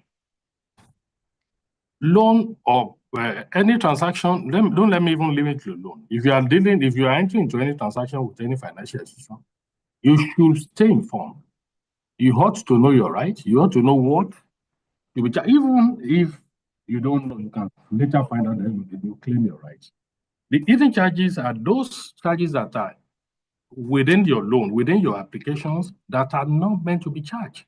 Okay, that the institutions cannot legally lay claim to. For example, let me make it simple. Okay, if you look at Nigerian law under the Guide to Bank Charges today, let me pick the case of a loan, for example. The maximum fee that should be charged to any customer, okay, in terms of lending fee, should be 1%. We have instances where other banks try to build in so many clauses, there are ways you can build in, okay, but you need to know if you know your right, there are things that you are going to be charged that you should know that it's not right. Even if you enter into that thing, and at the end you find out that you've been cheated or you've been, it was not discussed as at the time the loan was being, or the transaction was being engaged, okay, you can actually go back and lay claim to your rights. We've seen instances that people now bring in consultant, but you don't even need, the only thing I will advise any user is, if you sign into any agreement, yes, there are some clauses, whether included or not, that are illegal. If you find out later, you can actually claim your right. You can go back to your right, okay, and claim that right. So hidden charges are those costs that are not meant to be part of your transactions. That's the way I want to leave it as a layman, in a layman language for all the audience. Thank you. Thank you very much, Mr. Bamekoli. You said that hidden charges are those charges that you never intended when you were taking the facility. You are not informed. And even when you are informed, possibly they are not in sync with the bank, CBN bankers tariff on loan charges. So we should always read our reports, our offer letters properly, and make sure that we negotiate our fees appropriately, and also monitor what charges goes into the accounts. Mr. Bamekoli, thank you very much. I want to ask Mr. Olusegun again, and as our CRO, to please give us what can be done. We've seen that, yes, the fintechs tends to be promoting financial literacy to the extent that they've taken banking facilities to the doorsteps of people on your phone, and many banks, the commercial banks, are also being technology driven today. Even as commercial banks, you have many facilities that you can also do on your phone. But there is one thing that is very common. The experience so far is that the default rate is very high, and the chances of recovery is very, very low. And this tends to increase the cost of these facilities. What can be done to improve performance on unsecured lending to retail customers, to micro customers, to nano customers, and what can be done to ensure that when these facilities are given, customers actually pay, the recovery rate get better. And when the recovery rate get better, the lenders will be in a better position to say, okay, the rate of default is lower and the price can possibly get lower. What can be done? Thank you, sir. All right, thank you so much for that question. I'll start by saying that generally, and I'm sorry to say this, generally, we as a people, we generally have a bad attitude to borrowing money and paying back. Even between friends and within families, people take money from each other and they don't want to pay back, or they don't pay back. So it speaks to attitude, generally. And if you just do a sample, you will not understand what I'm talking about. Now that comes to borrowing from institutions. Firstly, yes, I agree with you that fintechs are, I prefer to use the word democratized borrowing, which means that you can take money as you go. But the problem with that is that a thorough or a deeper level of analysis is not usually done before people, go on their phones and are able to borrow. I know some fintechs are able to do what they call behavioral patterns, look at who you are, your digital footprint, do analysis, then do an assessment before they lend. I'm aware. But beyond that, what you cannot see on the phone is someone's character. That pivot that takes you back to the basic, lending principles. Even the banks, when banks do their analysis, when banks do analysis, you're unable to analyze someone's character. But what you do reasonably is to say, okay, let's look at the person's history, his borrowing history, and that's where agencies like First Care Central help us a great deal. You look at the customer's history, how much has he borrowed in the past, how is he paying back, and stuff like that. So that helps a little bit, to determining whether you want to go forward with lending or not. Now, after you have done that, you've done all that you can, you've done the best, to take a lending decision. Now the body moves back to the borrower. Now I want to, seeing most of the charts here, I could see that there are a lot of MFBs here. I just want to appeal to everyone, in this lending space, and engaging with our customers that take money from us, that we need to encourage them to understand that, number one, when they borrow money from banks, it's not the bank's money, it's other people's money, depositors' money. So they must have the discipline to pay back. When they pay back, we're able to lend to other people and the economy grows. You understand? So it's important. Credit grows economy. In some other parts of the world, everything is driven on the back of credits. Well, because over time here, the borrowing experience, has not been very good. And that's why it has been a bit challenging growing the portfolio or growing the credit, size here in Nigeria, generally. So it is good for us to first encourage our people. Let us have a change of attitude.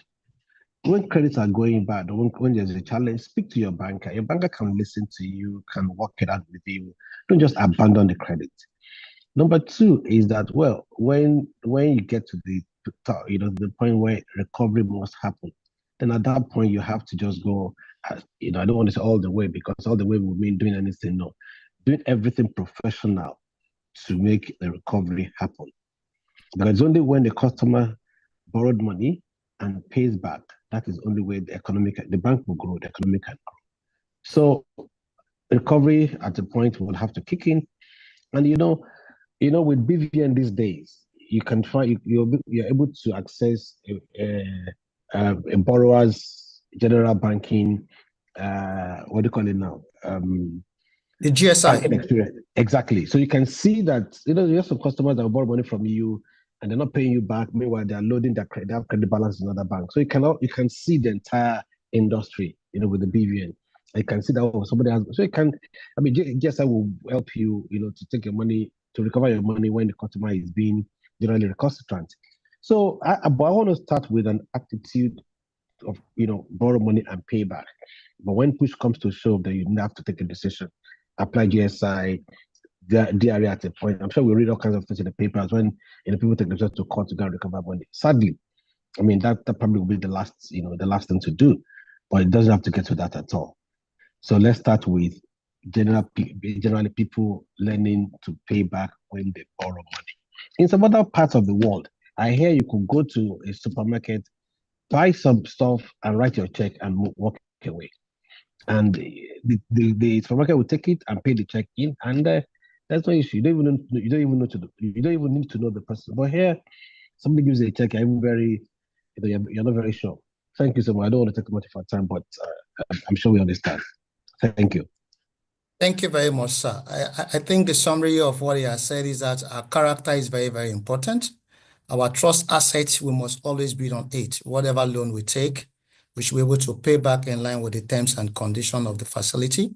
And wherever there are issues or something crop up that may forestall our ability to pay, you discuss with your lender and they can restructure your facility and give you more time to repay the facility.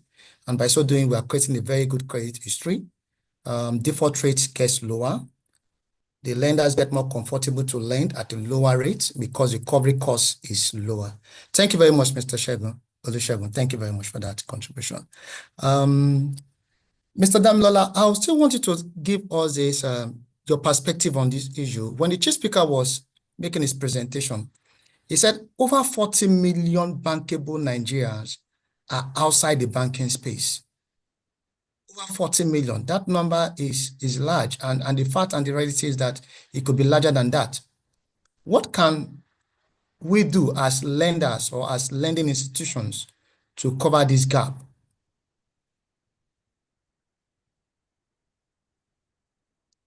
Hello, I hope you can hear me. Thank you. Yes, the gap has been mentioned that there are about over 40 million people that are bankable that are still outside. And I would say a lot of progress is being made. Yes, there is still a lot of room for improvement because if we look at it, there have been sort of democratization in the industry. We have, I think, like the chief speaker said, we now have over 350, I think about 374 fintechs in Nigeria. And if we even look at the universe of micro lenders, we have over 1,000 micro lenders. That's if you factor in the MFBs and everybody into it. There has been two things that I believe has been the bane of easy onboarding of people into the system. You still have identity verification, KYC, and all. And I know that the financial institutions continue to work with the regulator to ensure these are made easy. So that is ongoing, and I believe that will continue to happen. And the second thing is, how do we reach out to the people in the rural environment? Because if we look at it, if you compare the universe of the urban population and the rural population, the accessibility is more in the urban area compared to the rural area, especially when you look at the up north and those sides. So a whole lot still needs to happen in the area of identity. And I know that there is a lot also going on now with NIN and also the government trying to create easier means of identity. All of this will go a long way to ensure that there is easier onboarding. And once there is easy onboarding, it bridges something. It's going to bridge information asymmetry. Because today, when lenders want to lend, the critical issue is accessibility. Do I have access to your information? Do I have access to the borrower's information? Do I know what this person earned, how the dynamics of your cash flow and everything about you? So if you are not properly onboarded, if you are not on the financial scheme or stream, it will be very, very difficult for lenders to make credit, accessible to you. So like I mentioned, a whole lot is happening, and working relationship is going on also with regulators and everybody in the Nigeria side to ensure onboarding becomes easy and access to information that will bridge the asymmetry also become easy. And I believe that within the next 3-5 years, this number will have gone down, and a lot more people will have come within, financial accessibility and will no longer be excluded. Thank you. Thank you, Mr. Damilola. I think that is on point. Onboarding process has been refined, series of engagement with the regulator, CBN, to ensure that onboarding of individuals to the banking space is made a lot much more easier. And as a matter of fact, I think CBN has been responding to that. We have tiers of accounts with different form of documentation. And as a customer gets to move up the ladder, get more sophisticated, the level of documentation gets to increase. And I think that will also help. Thank you, Mr. Damlola, for that clarification. Mary, we would have loved to proceed with this discussion, but I know that our audience would have some inquiries, some questions that will be burning in their heart. Haven't had so much today. So I want to give them the opportunity to possibly ask their questions so that we can provide answers to them. Thank you, Mary. Thank you, panelists. Thank you so much. Thank you so much, our panelists, for this wonderful section. In fact, I have gained a lot. I've just been writing a lot of things that I've understood. But because of our time, I won't be going to some of the things that they said. Let's move straight to the question and answer section. We have a lot of questions coming in, and I'm wondering if we'll be able to attend to all of them. Mr. Abbas, are you there? Yes. Sorry, please, Okay, before you Mr. move on Abbas. to the, yeah. Okay. Anna, please, if you please give me the chance once again to say a big thank you to the speakers. I think I would appreciate that opportunity, please. Sure, you can go ahead, sir. Thank you very much. Once again, I want to say a big thank you to Mr. Gbemi. I can't thank you enough for all of the submissions and all of the contributions that you've made. Yeah, we appreciate the efforts that you've you've put in place. You put in place to ensure that we are able to learn from this. So thank you very much, Mr. Gbemi Adelekun, and to Mr. Damilola, thank you so much. Thank you. We appreciate all of the efforts. It's been a wonderful reflecting exercise. Mr. Bankole, thank you. I think one of the key things to take away from this as well is the fact that attitude is altitude. We hear it every time, but we don't necessarily leverage on it. Mr. Olusegun Oladipo, thank you once again. Thank you very much. And more importantly, I think on the aggregate, one of the things I've been able to learn after, when I look at the cumulative conversation is that we then have to also imbibe the attitude of understanding that it is not just the crediting that matters as much as the understanding that we're trying to create a sustainable credit system. One of the things about that is also that the credit system should be sustainable in a way that is not abusive, whether the lenders using the GSI don't necessarily take money from their accounts, or whether the customers are also able to service their loan in a right and equitable manner. Thank you once again, and I can't thank you enough. And to the media team, thank you once again. Yeah. Thank you, sir. All right, Mr. Abbas, over to you. Can we quickly attend to the questions? Then you can also take over the learn and win section. All right. Thank you very much. Our time is fast spent, but I will have to take some questions real time because an event of this nature will not be complete without taking feedbacks from our listeners. All right, so let's quickly move into the Q&A session. Here we'll address some few questions. Feel free, please, to drop yours. We might still take one or two before we call it a wrap. So joining me today is Paula. I believe you have some questions there as well, Kusin.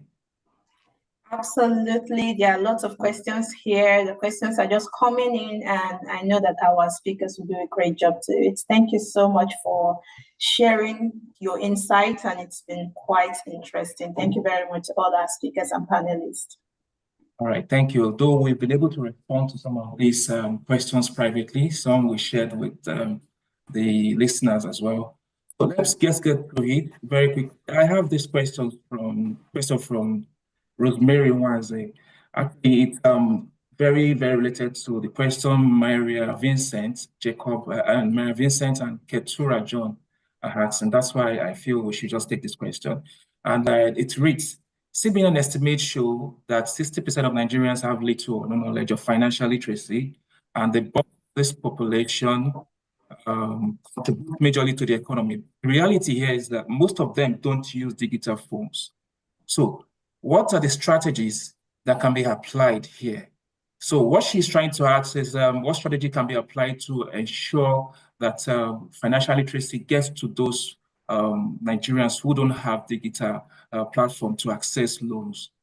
I think this question should go to the keynote speaker, Mr. Gbemi Adeneko. Over to you, sir. Sorry. Okay, thank you so much. You know, the advantages of digital lending is because of people having access to phones. But what you just said now is that, yes, in some remote areas, they don't have access to phones, and a lot of financial, a lot of things are happening in terms of those remote areas. For example, you have a lot of organization into like agency networking, whereby they've got in those remote areas, they've got the sorry, they've got what will I call it? I'm being distracted. Just hold on, please. All right. Okay, so sorry. Yes. So they've got agents all over the place that will be able to go to some of these customers and be able to help them in terms of their financial needs. So, but they are not able to reach a lot of people because the effect of technology. You know, most people have phones, but they don't have smartphones. But some companies are using other means to reach some of these remote areas. That's my answer. All right, thank you. I don't know if any of our speakers want to shed more light on that. Yes, I think in addition to that, some of the strategies we've also employed in our is to see how best to reach out to some of these customers in remote areas by reaching out to them, and not necessarily digitally now, but in a rather unsustainable fashion that is traditional. So we travel all the way down to the Far East, to the North, and they have sort of women association, for instance, where they have their names, their data log, and all of that. And though they are not necessarily on digital phones or within the financial system inclusively, we are able to reach out to them, get their data, whether they are doing some community pool of funding and all that, we get that data. But that, again, is not necessarily sustainable. And the access to such information has its own risk in terms of, verification, in terms of, the modalities of collection, and then validity. So again, digital is the way. And as been rightly mentioned, I think some of the things CBN is also doing along, we must thank the bank powerfully along, whether it's cashless and others, also aid the financial inclusion. Because when you go into the financial system and you're no longer spending paper money, immediately the system has a way of knowing that you have a financial footprint. And I think that's what we should start to leverage on, digital and financial. Thank you. Thank you very much, Mr. Peters. Thank you very much, Mr. Adeneko. Tosin, do you have any question very quickly? Okay, yes, this question is from Dr. Slawanson. She's asking, how can one repair his or her credit score? I think MD, you can help us do justice to this. Thank you, sir.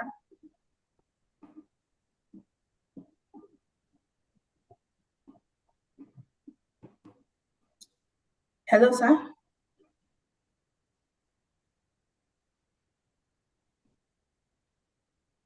Okay, why Justin, why the MD is coming on? Let me just respond to that.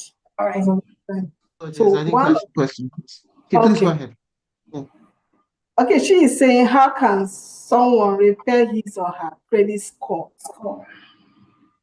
Repair, credit risk score repair. Yes, that is also very doable. In fact, when it comes to credit score repair, it's either there are two usual cases. One is the case of it doesn't exist. The other is the case of, it exists, but it is conflicting with the information that should be contained therein. So it's a case of dispute. Dispute can be either litigation or just minor issues. Now, if it doesn't exist, you cannot repair what doesn't exist. You can only create it.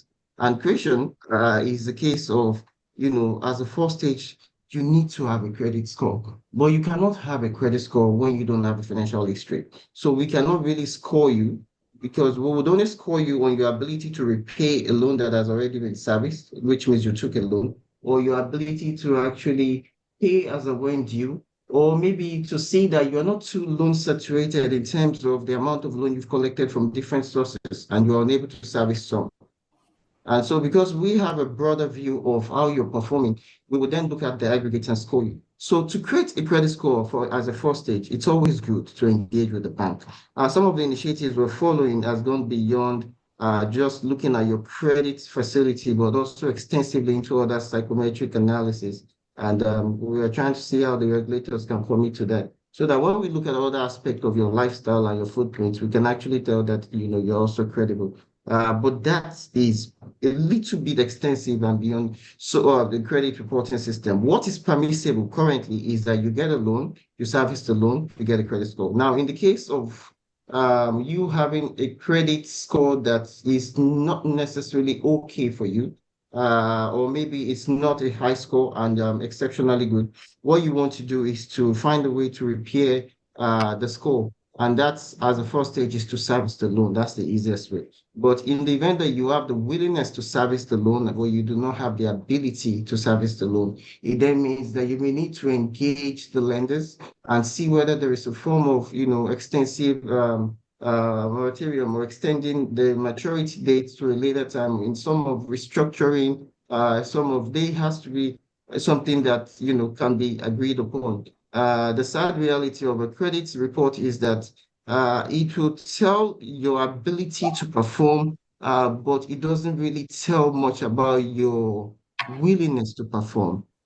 So if, for instance, you have the intention of performing, but because of your own internal or personal dynamics, whether you're going through some serious divorce or whether you were wrong or something, your ability is impaired.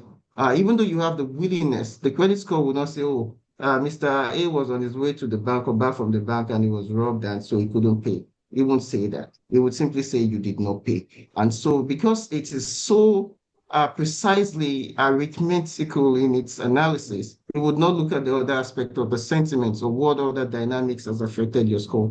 And so it is important to just be diligent in the repayment. As a first stage, I would say that you also use some of our service on the credit repair system, where we can also help you actively monitor and evaluate what the banks are saying about you and give you, updates and reports, more importantly, on the current position of a bank that will truly reflect your own character and identity and also help you, improve on that. But that may be over and beyond the conversation of this audience. Thank you so much. Thank you very much, sir. All right, thank you, Chrissy. Thank you very much, speakers. Okay, I can see our time is fast spent. So let me quickly move to the learn and win session. I mean, this gives us the chance to put our knowledge to test and also win amazing prizes, specifically 50,000 naira worth of, shopping voucher. So I'll be asking questions based on today's discussion, and the first two correct answers will be rewarded. So I want you to stay tuned. I'll be sharing my screen where I'll be showing the questions. But first of all, I'll be sharing the rules that we are all on the same page.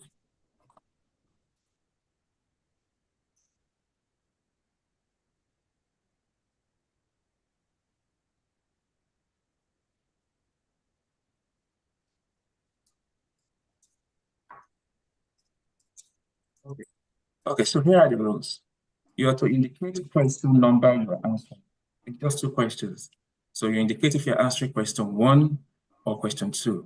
And you use the format below: name, phone number, email address, and your answers. In case you might have 1 or 2 issues or challenge with the enter key, you can separate this information with a comma. Okay, so let's get to it. Question 1 now.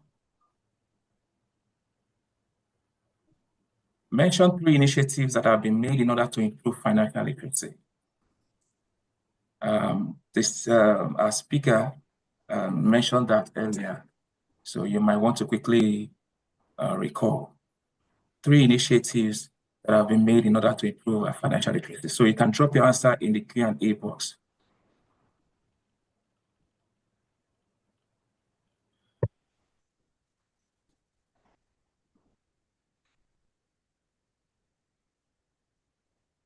Question 2 now.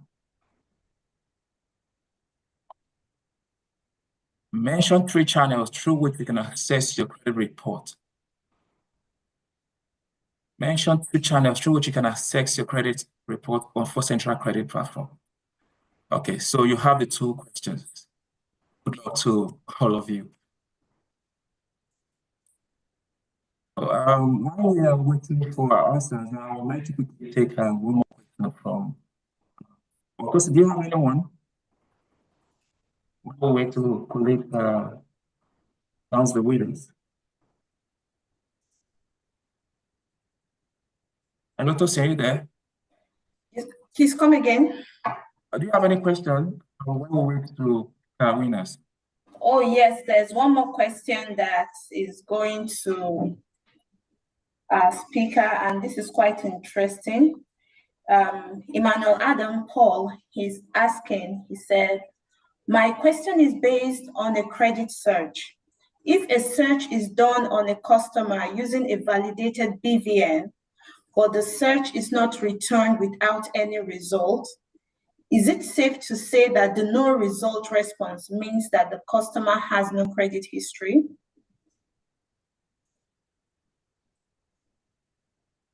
I think I would like any of our panelists to help us answer this, please. Okay.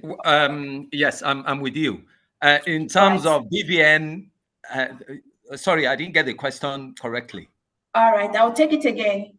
Emmanuel Paul is asking that based on a credit search, if a search is done on a customer using a validated BVN, but the search is returned without any result, is it safe to say that the no result response means that the customer has no credit history?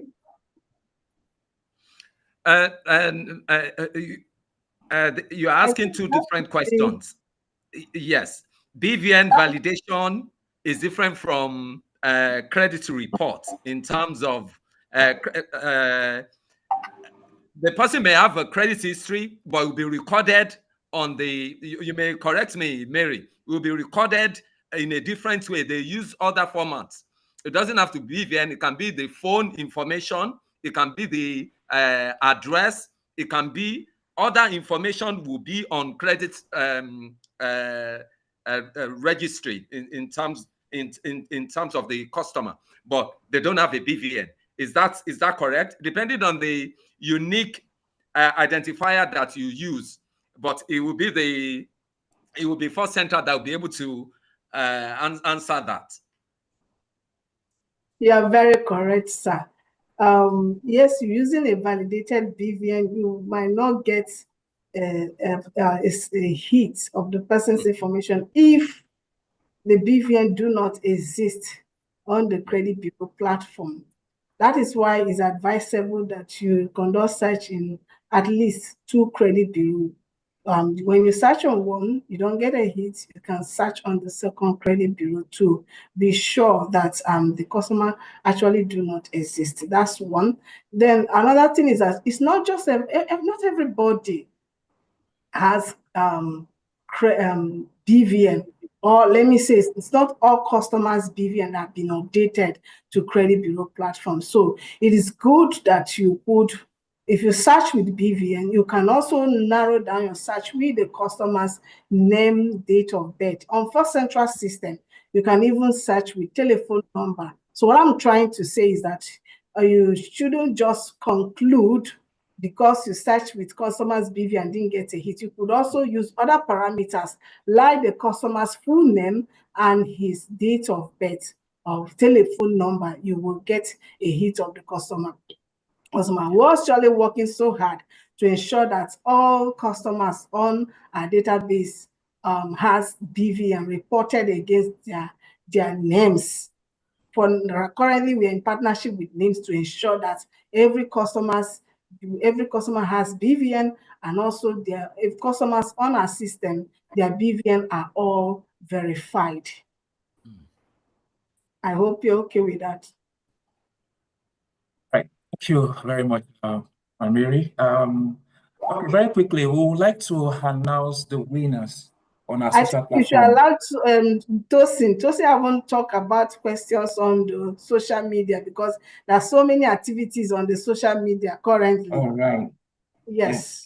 Tosin, do you have any report on that? Yes, the report is super amazing. And I want to say a big thank you to all our participants on our social media platforms. I want to use this moment to just encourage everybody who is here presently to go to our social media platforms. We are available on Facebook at First Central Credit Bureau.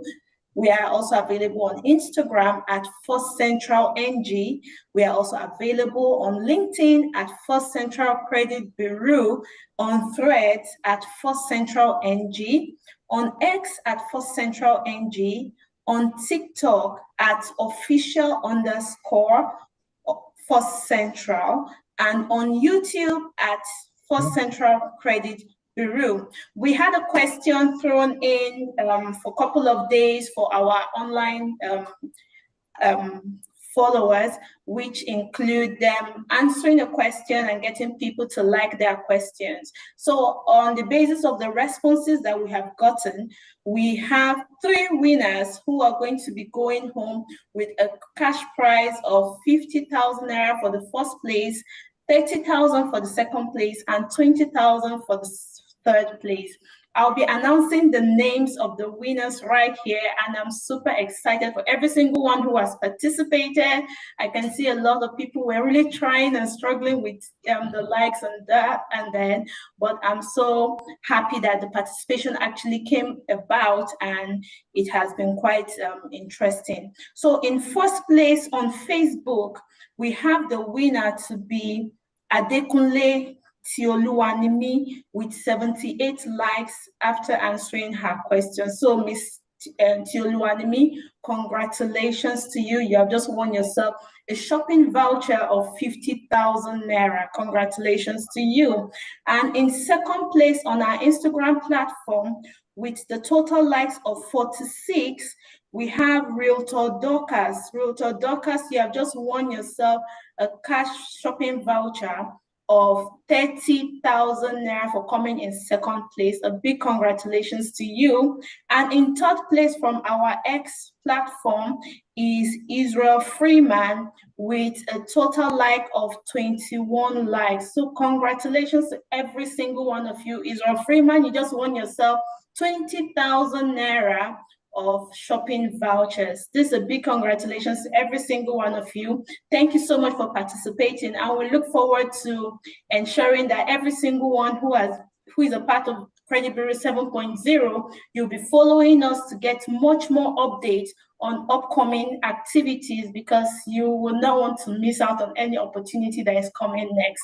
Thank you very much for joining us. Mr. Wow. Lekon. Thank you so much, Tosi. I'm jealous. So if I need to win some vouchers. Absolutely. Maybe next time I will become a participant, not absolutely. Yes, ma'am. Congratulations. Okay, Mr. Max, back to you. Do we have our winners? Yes, it's actually been very challenging scanning through. A lot of responses came. The participation was very, very interesting. But it's okay. So Mr. Lekon, you do us the honor of announcing the winner in few minutes. I've just shared our first winner with you. And the second winner is actually also coming. Okay, that's the winner. This is the winner. The first one is the winner for question 1. The winner for question 2. Actually, it's been challenging. I haven't been able to find any. Okay, I found one. I found one eventually. So, Mr. Adeneko, over to you, sir. Okay, so we are doing it. Is it the first winner that we're, how is this going to be done? You announced the first winner. Okay. Okay. What's the name of the first winner again? Oluwaseun Omilabu. Oluwaseun Omilabu. Omilabu. Yes. Mr. Oluwaseun Omilabu, congratulations for winning the special prize today. you deserve a clap. Thank you for joining. Yes. Thank you for joining this session. And hopefully others that have not won anything will try better at the next session of First Central. So congratulations to you once again. Mr. Bass, could you do us a favor? Let's hear the full name, the response, the answers. To be frank, Yes, the answer to the first question. sure. I've skipped that, unfortunately. I think I will share that in the course of, yes, I've skipped that. So we can just go to the second winner. Okay. Chikmaha. Male or female? It's not indicated. Congratulations, congratulations, Ma. I didn't get the first name correctly. Patrick. Patrick. Okay, congratulations, Patrick, for winning. It shows that you've been listening to all the presentations that we've taken hours and hours to present. So thank you so much, and congratulations once again. I hope you use the prize for something that will increase financial inclusion, financial literacy for the country. So congratulations once again. And another round of applause. Thank you very much, sir. Yes. All right. So on this note that I call it a wrap on this session. We've not been able to take all the questions, but feel free to share them with us on all our via email. You can send email to your inquiries via to info@firstcentralcreditbureau.com. Rest assured that somebody will be available to respond. So I think that's it from my end. Thank you very much. Okay, sorry, Mr. Lekon. There's a question from our viewers on LinkedIn. So I would like to quickly share that, if that will be okay, so we can attend to this question that's online. Okay. All right, let's see if we can do that very quickly. All right, the question is, I manage credit for an FMCG, and in the past, BVN was not a mandatory field at KYC. Now we have huge bad debt, but we still have basic information like name, email, CAC documents. How can your company use this information to help us trace these absconded customers? Okay, you need a collection agency for that. We are digital lenders. We give credit out to people. I can't think of any other, because you don't have their BVN, but I'm sure that some of this record will still be on First Central. As Madam Mary has said, they've got their date of birth, they've got their name, but it may not be, it may take a while, but I'm sure you still get additional information on for these people on First Central. But for collections, you need to speak to the collection company, because I can't recommend collection companies on here. We give credits, and some of our debt, if we've chased them for a while, we send them to collection agencies. All right, thank you, sir. So in addition to what he said, please, can you reach out to us, First Central Credit Bureau, so that we'll guide you properly on how to report those customers. We actually have a data template. Then if other fields, there are a lot of mandatory fields. If you have them, we can be able to accept the data. I also believe that it's not just consumer records, because the records that require BVN actually consumer individual records. So firstly, you need to sign up with the credit bureau. So let's start up there. Mail us, send your request to us. We will respond to you and guide you properly on how to go about registering with credit bureau, and also how to report those data. I agree with you. We have helped a lot of people that, in fact, we have a lot of customers, or a lot of banks that when they give us data, they weren't BVN. They've even been giving us data before the era of BVN. And I can tell you that gradually we've been able to get BVN some of those customers of DS. All right, so reach out to us after this event. We'll guide you properly. Thank you so much. I wish we could attend to a lot of questions because I've been strolling here. I saw a lot of questions that needs answer. Please, Mr. Abbas, I don't think we should extract these questions and respond to them one after the other. Where we need the panel to respond, we will be doing that. Sorry, we said we'll be ending the meeting by 1 p.m. We have exceeded our time. We sincerely apologize for that, but I know that this is very, very engaging and we have enjoyed ourselves. We have learned one or two things. For me, I've learned a lot. And that's something I always look forward in having webinars, because the speakers has wealth of experience. The speakers has a lot to say. So by the time we listen to them, we gain a lot. We gain knowledge. Like one of the speakers said, it's not just learning, it's also application of what we have heard them speak. So thank you so much to all our amazing speakers for doing justice to this topic today. To Mr. Ubemi Adelekan, thank you so much, sir. Mr.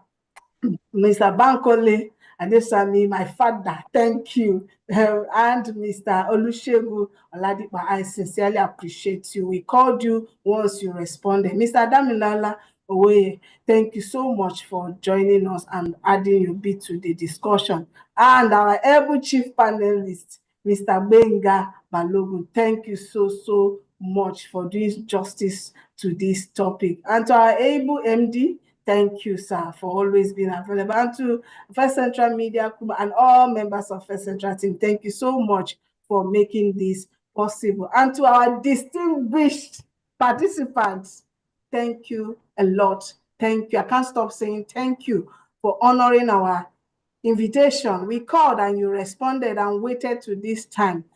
We are not taking that for granted. Thank you a lot. Let's do this again. All right, please do follow us on all our social media handles, like and our comments and share our comments. Thank you, everyone. Do have a blessed day. Bye. Bye. Thank you. Bye. Bye-bye. All right, thank you so much. Bye. Thank you, sir. Thank you, sir. I really appreciate it. I will reach out to you personally. Thank you, sir.